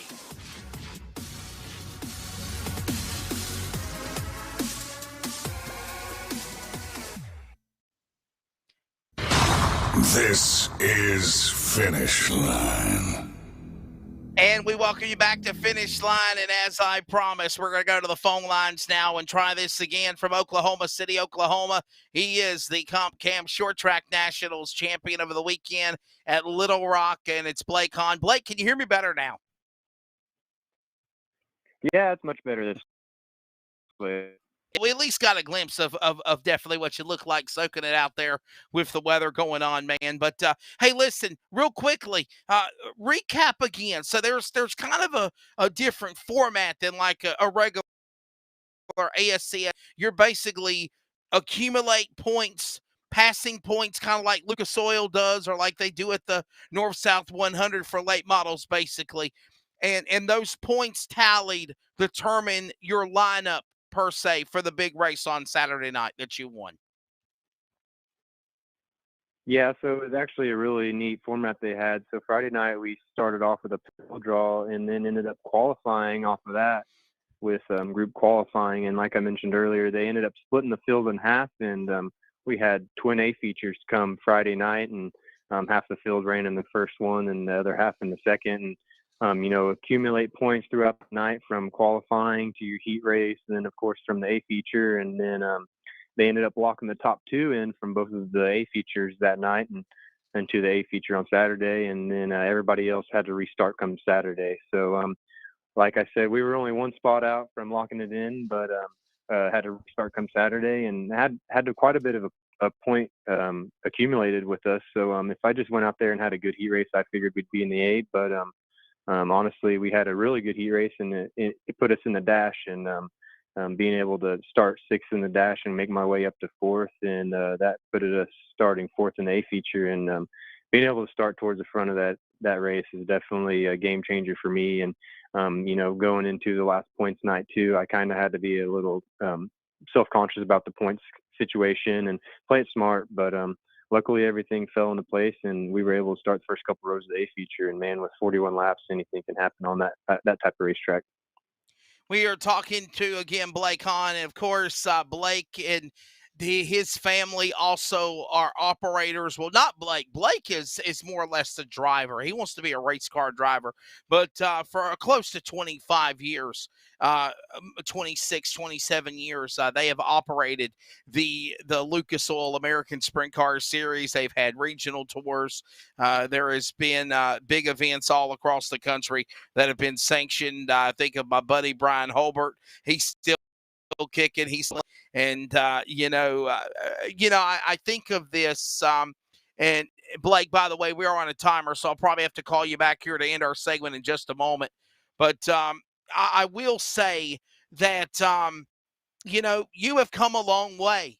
Man, you used to struggle. I mean, racing these sprint cars are not easy. Talk about the life of running a 360 sprint car, 10 sprint car at that as well. We're getting ready for Charlotte in the World Finals next week. I've been able to run the national series since 2014, and boy, we've been learning a ton since the start of that. Luckily, a guy at Texas named Bruce Griffith took an opportunity. I was fresh out of high school and honestly not a lot of experience in a sprint car. And he was willing and offered to run the national tour. And man, at 18 years old, that's definitely a dream come true for me. So, of course, I was overwhelmed and excited for the opportunity, but I was able to do it with my dad, and then we were able to hire my best friend Dalton, which is still my current crew chief now. And in 2014 we didn't know a whole lot and kept on trucking. And yeah, like you said, it was a tough first couple of years for us. We had to race with some tough competition, and looking back on it now, I think that's really what makes us as good as we are now, is being able to start racing with guys like Johnny Herrera, Jason Johnson, and a ton of people like that with a bunch of good experience. So being able to be on the road for the last few years and learning every time going up and down the road has made me who I am now. And I'm still very fortunate to be able to pick up a championship in just a few years like we had. Again, we are talking with the driver of Blake Hahn. Blake, stand by. I'm going to call you right back because your timer's about to come to a close here. We'll get right back in him for our final segment as, again, Blake Hahn is joining us here. I'm just going to give him a ring right back. There's a timer on this phone feature and a quick return. So we got about another 7 minutes with Blake Hahn, and then we'll get ready to go with our final guest of Derek Thorne. Blake Hahn again joining us. Blake, another big thing announced yesterday. I was so shocked when I seen this.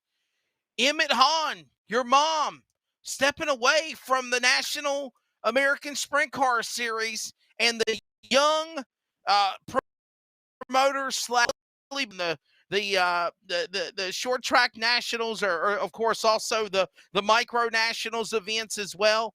It to shoot Harry Maddox, and he's going to be the new helm of the ASCS. Talk about this. Yeah, it's just fresh news right off the press. Everybody found out just a couple of days ago, and I think it'll be a good move. It's something that's kind of sad for me to see. I grew up seeing my grandpa promote and help sprint car racing around Oklahoma, and man, has it been fun to see everything grow over the years. And it's just as time goes on and as our family grew, it seems like the decision has kind of just made itself up. And of course, it's been in the talks, of course, the last couple of years, but never really anything set in stone. And with Terry being part of our family, basically, he's been around us for 5 or 6 years, if not longer. And everybody that knows Terry knows he's a hustler and works hard at everything he does. And sure. He's got his hands in a bunch of stuff around racing here. He's the owner of the OCRS series, which is a 2-barrel sprint car series here, and of course there's now 600 micros. So he's got a busy year ahead of him, but I know Terry well enough to know that he's not afraid to work and put his head down and get at it. So it'll be neat to see how he handles the transformation, but I'm sure he'll handle it in stride too. And again, that is if you ever get a chance to watch the Chili Bowl on MAV TV in January, or on Flow Racing or Racing Boys Network, shout out to Scott Traylor. I know Scott is actually stepping down from racing as broadcasting as well. I seen a post about that, and that was a big shock for me as a friend in the industry. But if you ever get a chance to watch the flagman at the Chili Bowl, the Tulsa shootout, Harry Maddox. And that young man, I'm not saying he's actually old, but he's kind of older 20s, mid 30s, I think, or younger 30s. But he has become the man to take over he's the about operation. 26.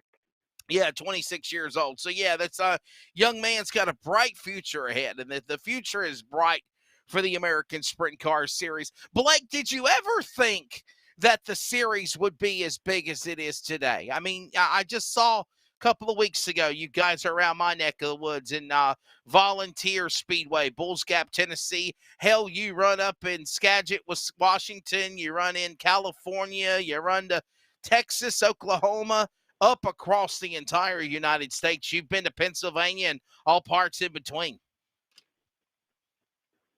Yeah, it is neat to see grow, but of course it was already big when I started racing too. My grandpa has done a fantastic job, and everybody part of the ASCS group has done a good job in general. And, with Terry being on board the last couple of years as our scheduling director, he's definitely made some good moves and been able to stretch our schedule out and pick up a bunch of tracks and places we haven't been able to go to in recent years. So, to be able to travel pretty much from Washington State to Pennsylvania and all the way south is definitely a blessing to be able to see the beautiful country we live in. Blake, when will the time come, my friend, when you move up to a 410 sprint car, run for the World of Outlaws or the All-Star Circuit of Champions? I know you got a lot of friends in those businesses. Oh, yeah. We've got our 410. We've ran it a couple times here and there. Just traveling with the National Series here in Oklahoma, it's tough to find any room to run it. But we're up in Pennsylvania. We definitely had an off night and threw the 410 in and ran it, and probably a dozen races last year. So we're looking forward to it. Just got to see if it works in our schedule. It's just a lot of traveling, being based out of Oklahoma to go run a 410, but it's definitely not something that's that far out of the realm.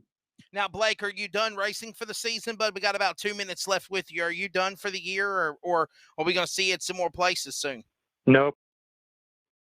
Yeah, we've got one more weekend left. It's right here in town, just right down the road at Creek County Speedway at my grandpa's track. Just the season finale there and the Halloween special. So it's a 2-night show for the ASCS Sooner region, and it should be a good show. I imagine all the kiddos will be out there trick-or-treating for some candy and watching some racing.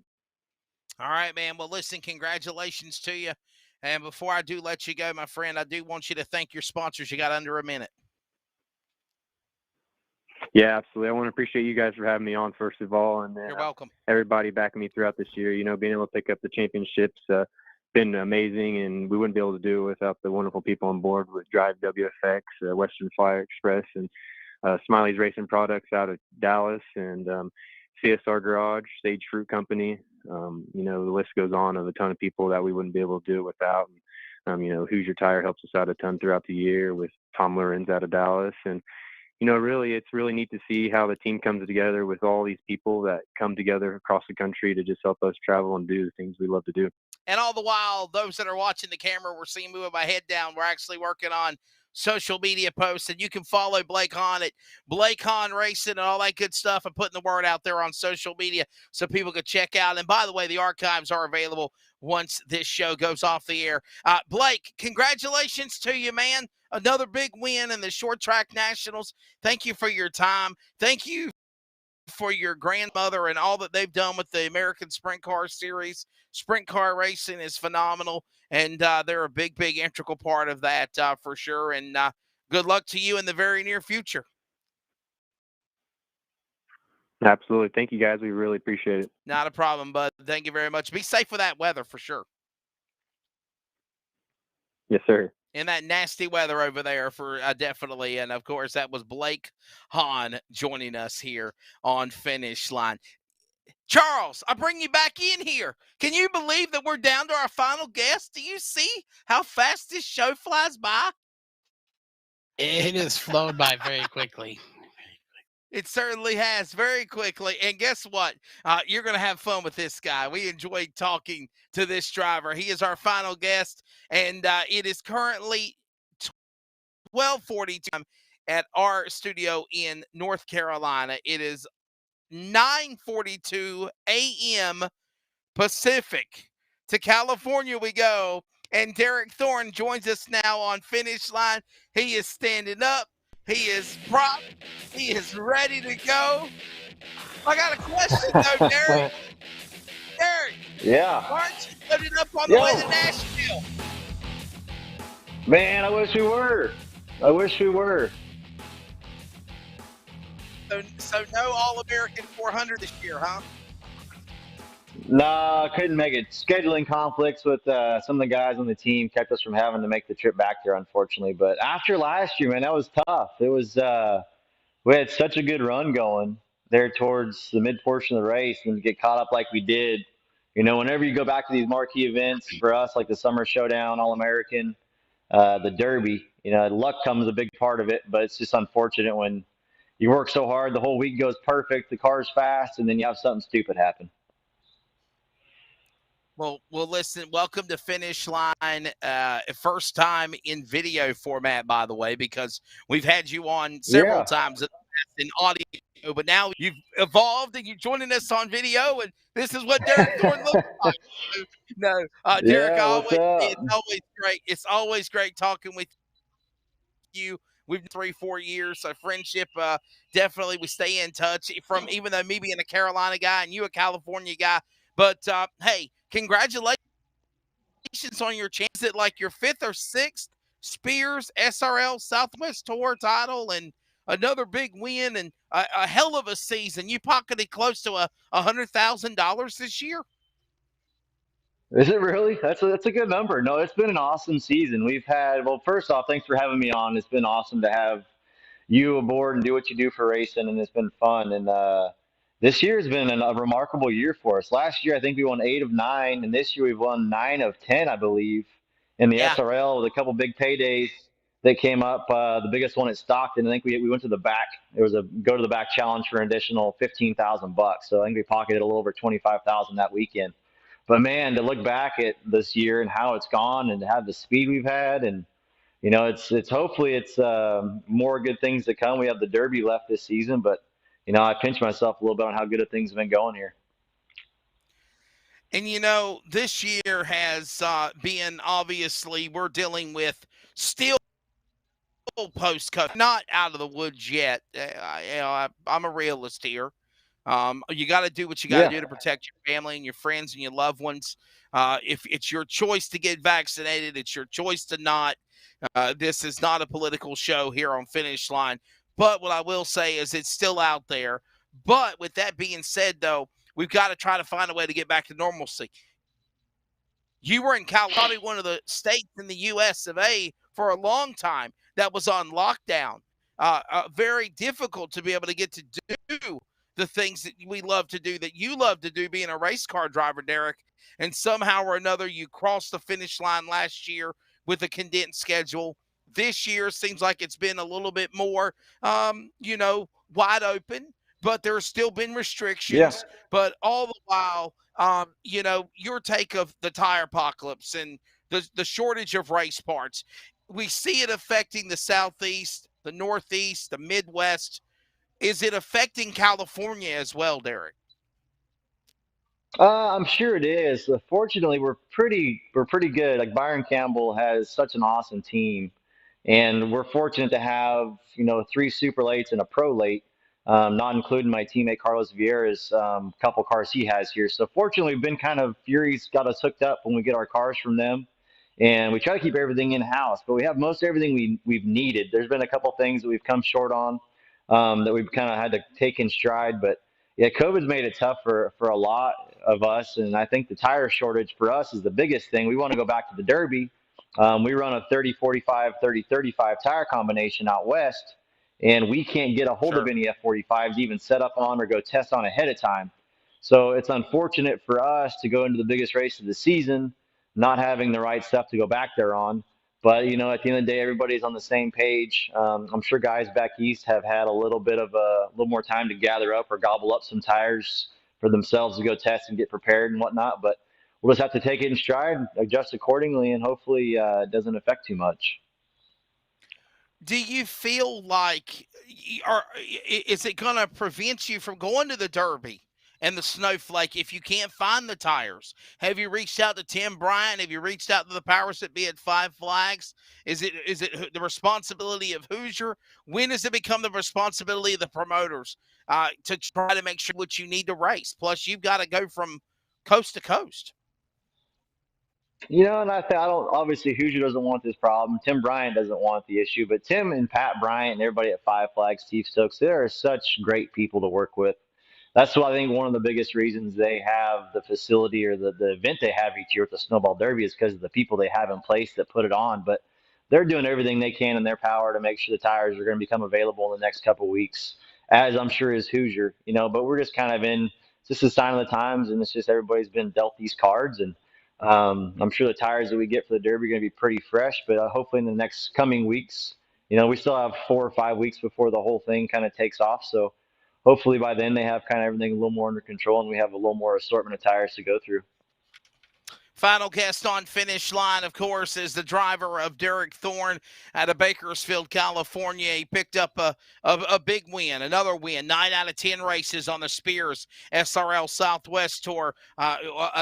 Just an awesome, best damn pavement racers in the country right here joining us to wrap up on 27th, and the month of October will be in November next week. But Derek, the season.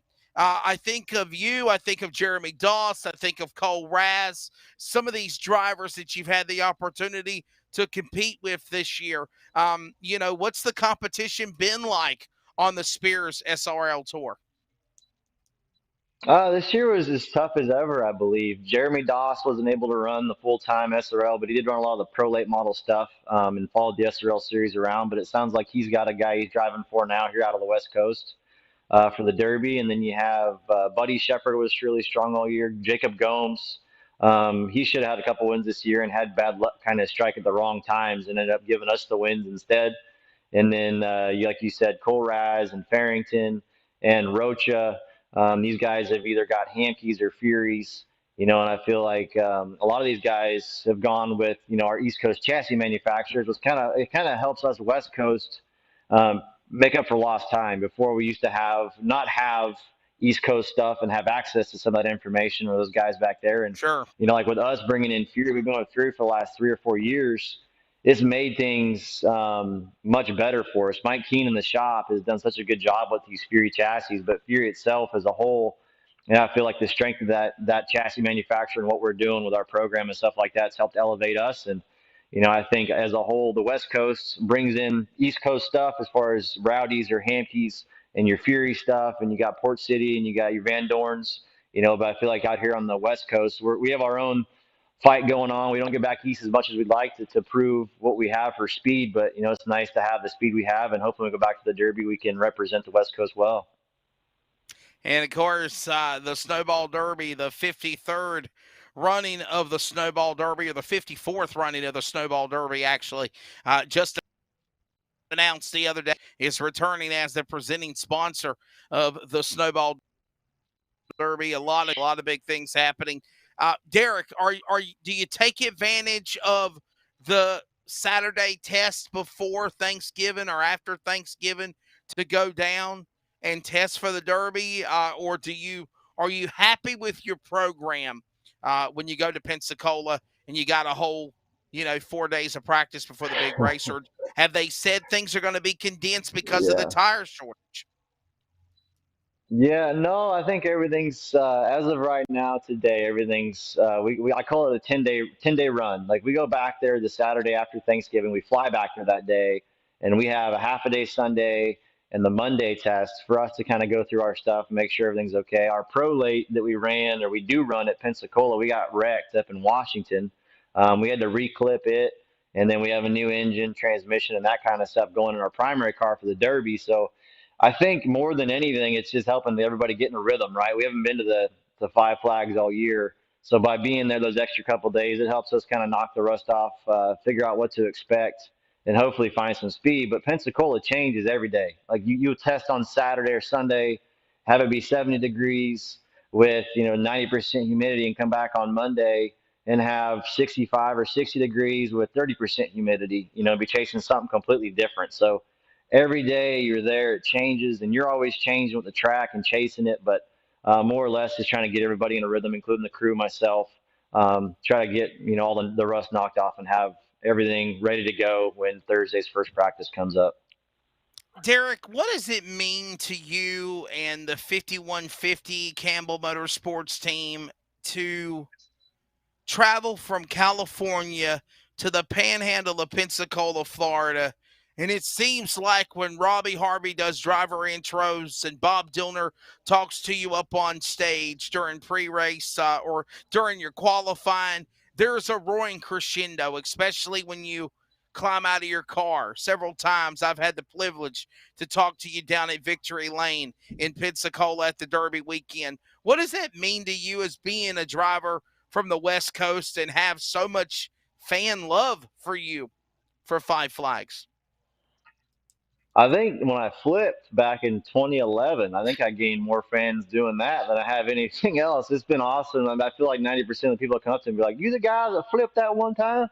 I'm like, "Yeah, that's us." But I feel like each year we've come back, we've gotten a little bit better. And, like that's all you can ask for. I think I look back at 10 years ago, I think was the first time I went back there. And to look forward to now and how lucky I've become to drive for Byron Campbell and all the success we've had out here on the West Coast. But, coming to the East Coast, the more we do it, the more normal it feels. And I feel like people, when we come back there, take us seriously for the most part. And I feel like when we show up, we have our best chance of running as well as possible. And, we've made gains this year on the West Coast as far as setups and trying new things. And it's looking forward to seeing how it pans out there. But to have the Southeast, the fan base there is so cool to look up in the stands, even during the middle of COVID, and to have the stands absolutely packed and to have the support that track has in that race. It makes it kind of almost gives you goosebumps each and every time. Yeah, that was a moment. I was in turn one, right at the end of the national anthem before the command to fire the engines on that big grandstand, Five Flags Speedway, and to look and just see, and I think I still have pictures and video on my phone to see how packed that place was, and to just see, if you've never been to the Snowball Derby, you've got to put it on your bucket list. I don't care where you are watching Finish Line or listening to the archive replay. If you've never been to Five Flags Speedway, Derek Thorne is testifying to it, and I'm telling you as well, you need to put it in your plans to go there. I know there's massive, great races across America. I love Winchester. I love Bristol. I love Dillon.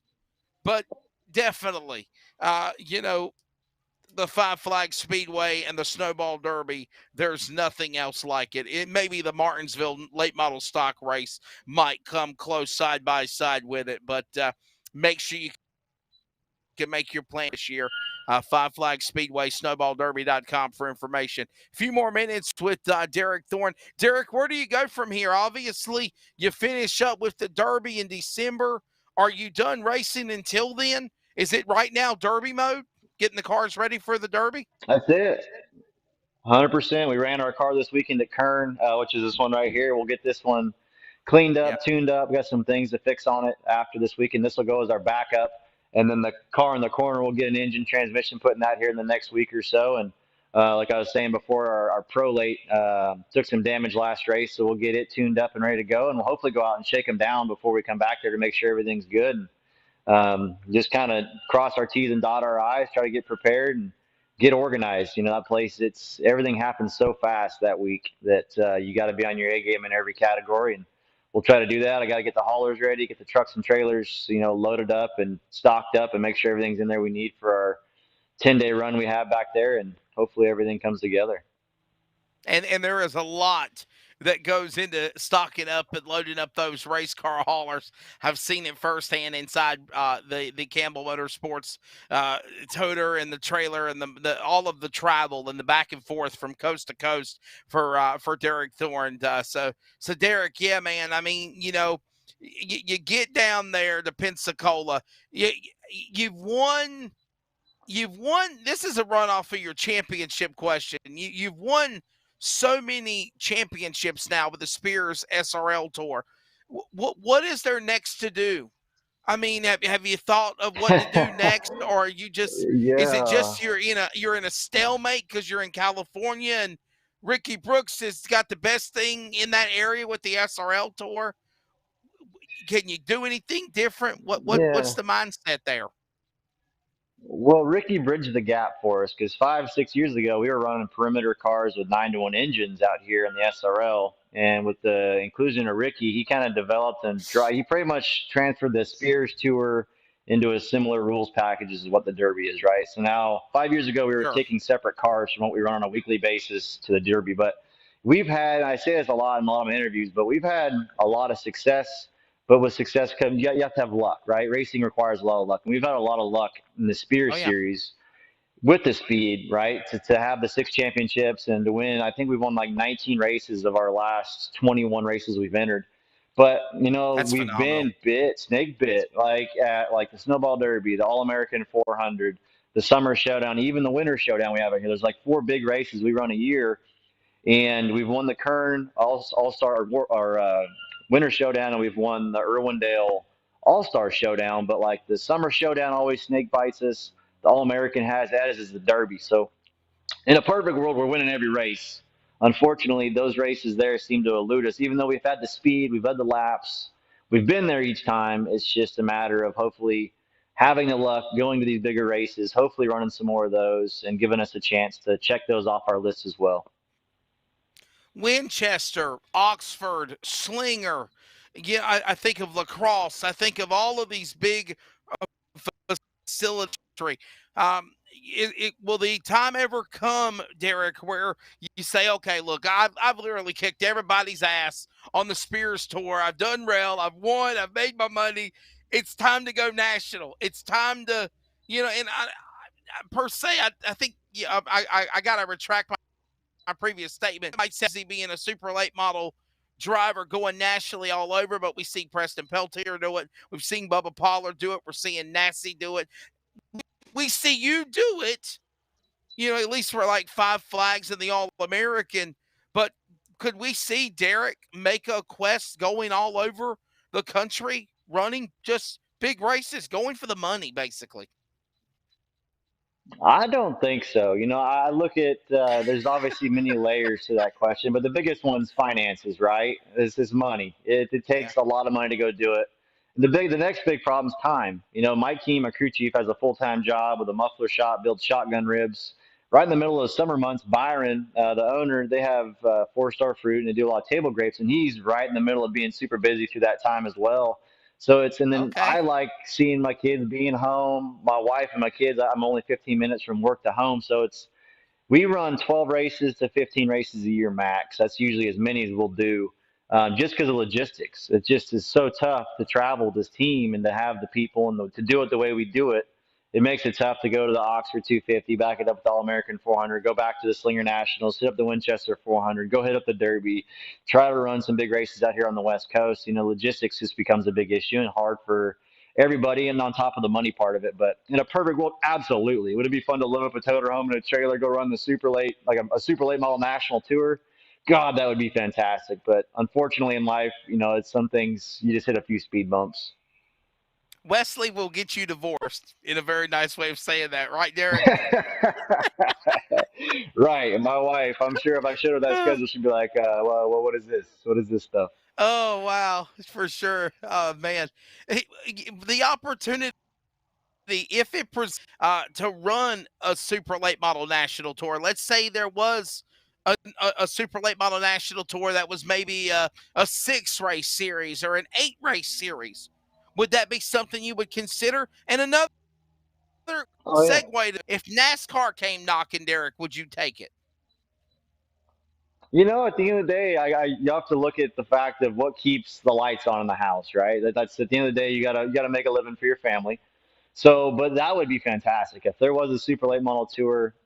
Byron Campbell's he's the guy that makes this all happen. So he's the one that makes these decisions. But from a driver's perspective, I want to race a shopping cart, right? If it's fast and whatnot. But to be able to go run a national tour. If you could have the big names, I think that would be great. It'd be hard to put together, but I think it'd be fantastic for the nation to have guys from the north, like it was back in the day. But you have the Northwest, the Southeast, and the Southwest. You all have your strengths, right? You got a lot of guys in each area that haul ass, and I think it'd be great to bring them in for a 6-race series, run some of the bigger tracks throughout the nation, and I think it'd be a good show for the fans. I could see, if it could happen, I could see like a 10-race series or something of like that caliber, and maybe do like a 3-4 races in the West Coast where you're at. You run those races, you accumulate points. 3 or 4 races in the Southeast and the Midwest, the Northeast. Maybe make a branch out of like all of these different regions of series. They're under the sanctioning body of each that everybody's in that region. Then make the top 10 from the Northeast, the top 10 from the Midwest, the Northwest, the Southeast, and you have them come together, 40 cars, pick 2-3 races, have a points playoff series, maybe pick a best track on the West Coast, a best track on the East Coast, and have a championship battle. I think it would be awesome.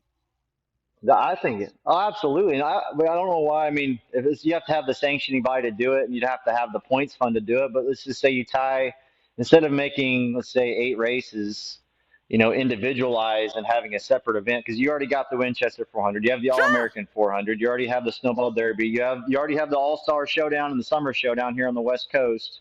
Why not take all those big events, make a points series out of those, and try to draw? You obviously you'd have to get the points money into it to get these guys that would want to travel, right? You'd have to find some sort of incentive to get these guys to move around, but have a separate point series just for those events. That way you are getting a half a dozen or a dozen guys from around the country that have big names to go to each of these events, and tie a points deal into it. Yeah, I think we're brainstorming here. We have so many ideas. The old cliche is it's always good to talk about it. Let's write it down on paper and figure it out, and then we go from there. So that's easy to do. Hey, yeah, for sure. Before I let you go, Derek, 5150. I know you mentioned Byron Campbell and Campbell Motorsports being big in your help of your career, but 5150 is also something big in your racing endeavors as well. Tell everybody a little bit about Carlos Vieira and 5150 and what they are. Yeah, Carlos Vieira has Carlos Vieira Foundation, and he also has the 5150 brand. Under the Carlos Vieira Foundation, he has Race for Autism, the Gloves Not Drugs, and the Race to Be Drug-Free campaign. And then he also has the 5150 brand, which used to be an energy drink brand, but it's been more transferred now to kind of more of a lifestyle. Carlos himself has a book that he put out here, I don't know, a year or so ago. Yes, exactly. I was drawing a blank there, but Knocking Doors Down. And he's done a lot of great things with the campaigns he has, like the Race for Autism and all these campaigns. He does so much to give back to the community and these kids. Like once a year, he'll put on a big event up in Livingston, towards where he's at, and have a day just for kids with autism to come out with their families, enjoy, go fishing. He'll have a carnival, a petting zoo, and all these things to do for these kids and stuff. But he's been a great teammate, great ambassador for the sport. Awesome to have. He's so good for the community and what he does to give back. And he's taught me a lot, and I've gained a lot of respect for him and what he can do on and off the track. But it's been a good time learning more from him about life and what he does and all the stuff he does to give back in racing. Yeah, for sure, man. Well, listen, the clock is ticking. October 20th, November 27th. You got less than a month away. Pack them up, get them ready. The world's greatest short track race in America. And Derek Thorne, congratulations on your, what is this, your 6th, 7th Spears Championship? Number 6. Yeah, number 6. Got to go for 7 next year for sure. Unless we create somebody's mind and go for that National Super Late Model Tour. Maybe. Sure, yeah, definitely. Maybe we'll gain some traction on that. Well, Derek, thank you for joining us on Finish Line. Congratulations on your championship ball derby, the Snowflake 100, your friendship as well. Thank your sponsor. No, yeah, we've been super fortunate this year. Thank you for everything. But Pepperjack Kennels came on board this year. They'll be a big sponsor for us at the Derby. We got Power Grade Incorporated. All of our associate sponsors, I don't know if you can see in the video, but we've had so much help from them. AP Brakes and Fury Chassis, Magnus Performance Products, they've been a big help. 5150, Reeves Performance, and who am I missing else? I'm sure I'm missing somebody, but without them, we couldn't make this happen, and looking forward to the Derby. Derek, take us on a field trip before you leave. Grab your camera. How big is your race shop? How big is your race shop? I can't show you guys. I can't show. It's like 4,000 square feet, but we have a good selection here of stuff we can do. We try to keep everything in house. We got Carlos's stuff over there, the 5150 Knocking Doors Down car. That'll be our Derby car right there once we get it all lettered up and done up. And then this is the car we ran this weekend here at Kern. This car back here has actually been our bread and butter all year. It's got it was 6 for 6 at all the short track races we had this year. So we've been super fortunate to have Fury and all they've done for us, and to have the speed we've had. It's been pretty cool. And in addition to the race cars, you see obviously the tires, but you also see lots of tires. You see checks, you see trophies all over. Yeah, we do. We got a decent selection of checks on the wall for sure. And I'm missing a banner there, but we got a decent deal.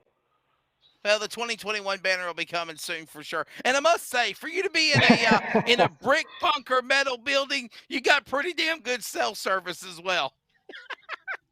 Yeah, hey, it's Bakersfield, man. We got some good things going for us here. Walk the streets of Bakersfield like that song always. Hey, Derek, thank you so Yeah, much, that's buddy. it. We'll see you here in a few weeks, Thank and you. go get him at the Derby. And thanks for being on Finish Line. Likewise, bud. I appreciate the time, man. Thank you very much. All right, brother. Thank you very much. It is 10:09 Pacific, 1:09 p.m. Eastern time for us, as our time has come to an end on Finish Line. But that just shows you the dedication, the friendship, how awesome this guy is, man. My buddy Derek Thorne, 6-time, 9 out of 10 wins this year. Charles, in closing, that's pretty damn impressive, ain't it, buddy? Did you say that on the air, or did you just whisper it in my ear? He just whispered it in my ear. All right, let's get off the air. With that being said, let's get off the air. I done ruined it. Whisper it in my ear. Thank you so much for joining us, people. What you don't realize is I got a guy in my ear here. I got a guy in my ear here. I'm trying to hear everybody, and he's kind of directing me. So I was trying to say bon voyage, but he didn't want to, so it's all good. You heard him earlier talking about NASCAR. Hey, by the way, speaking of these guys behind me, the big boys and their bad toys of the NASCAR Cup Series, the Xfinity Series, the Truck Series, Martinsville, hashtag more short tracks. What a battle for the penultimate race of the season. The final 4 are locked in after this Saturday and Sunday to head to Phoenix to determine the champion. We know Kyle Larson's one of them, obviously, in the Cup Series. You've got the Caraway Speedway, the Misha Sell Memorial, Halloween Havoc. There's a big race at Carteret County Speedway if you got it. Races going on all over the country. There's a race coming up next week, the North-South Shootout. We'll talk about that with Darren Hackett, the promoter of the North-South Shootout next week on Finish Line. Also, the winner of the World Short Track Championship. World Finals at Charlotte, all dirt roads for the World Racing Group in there. So much to talk about. Be good to one another. Thank you for watching. Thank you for listening. Archives will be up in just a bit. Remember, on the road to life, there is always a finish line. Even though it gets a little curvy, get back on the straight road. Have a good life, a good path, and be peaceful and chase your dreams in all that you ever do. For Charles Wooten, Jeff Stabnow, Rocket Media, and LSRTV Productions, I'm Wesley Outland. We'll see you next Wednesday, November edition of Finish Line. God bless. Let me tell you about MPM. McAllister Precision Marketing. They can assist up-and-coming racers with career advancement, promotion, and assist in sponsorship procurement. MPM also has media and professional etiquette training. They work with premier driver development teams and limited late models to late models. And they also help the teams to make it up to the levels of K&N, ARCA, Truck Series, and even NASCAR Xfinity. Contact Tanya McAllister today for McAllister Precision Marketing, 803-361-6199. Today, get on the board with MPM. CrateInsider.com is your one source for crate racing tech and more. Whether you currently race with a crate engine or you are thinking about getting into the sport, our website has what you need. CrateInsider.com has tech videos, interviews with experts, and the best products in the industry. Dyno tested and proven, so we know they are the best products for crate engines. Visit CrateInsider.com today to get on the fast track to victory lane.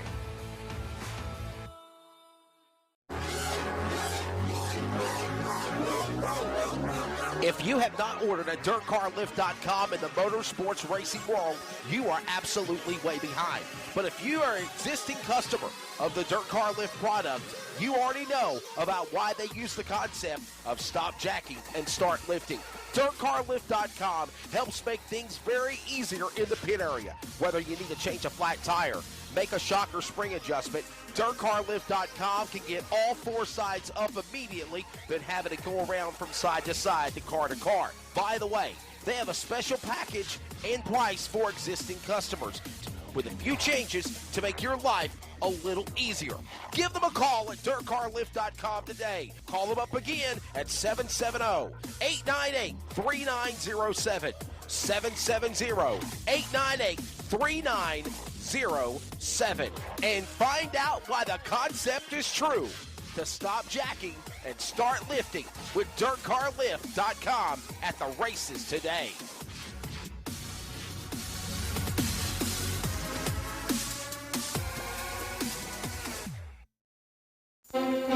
This episode is an exclusive production solely for the private, non-commercial use of our listening audience. Any publication, reproduction, transmission of the accounts without the express written consent or permission is restricted and prohibited. To hear this replay or other previous podcasts, download on iHeartRadio, iTunes Radio, and TuneIn. As always, this show is for you. Thank you for listening.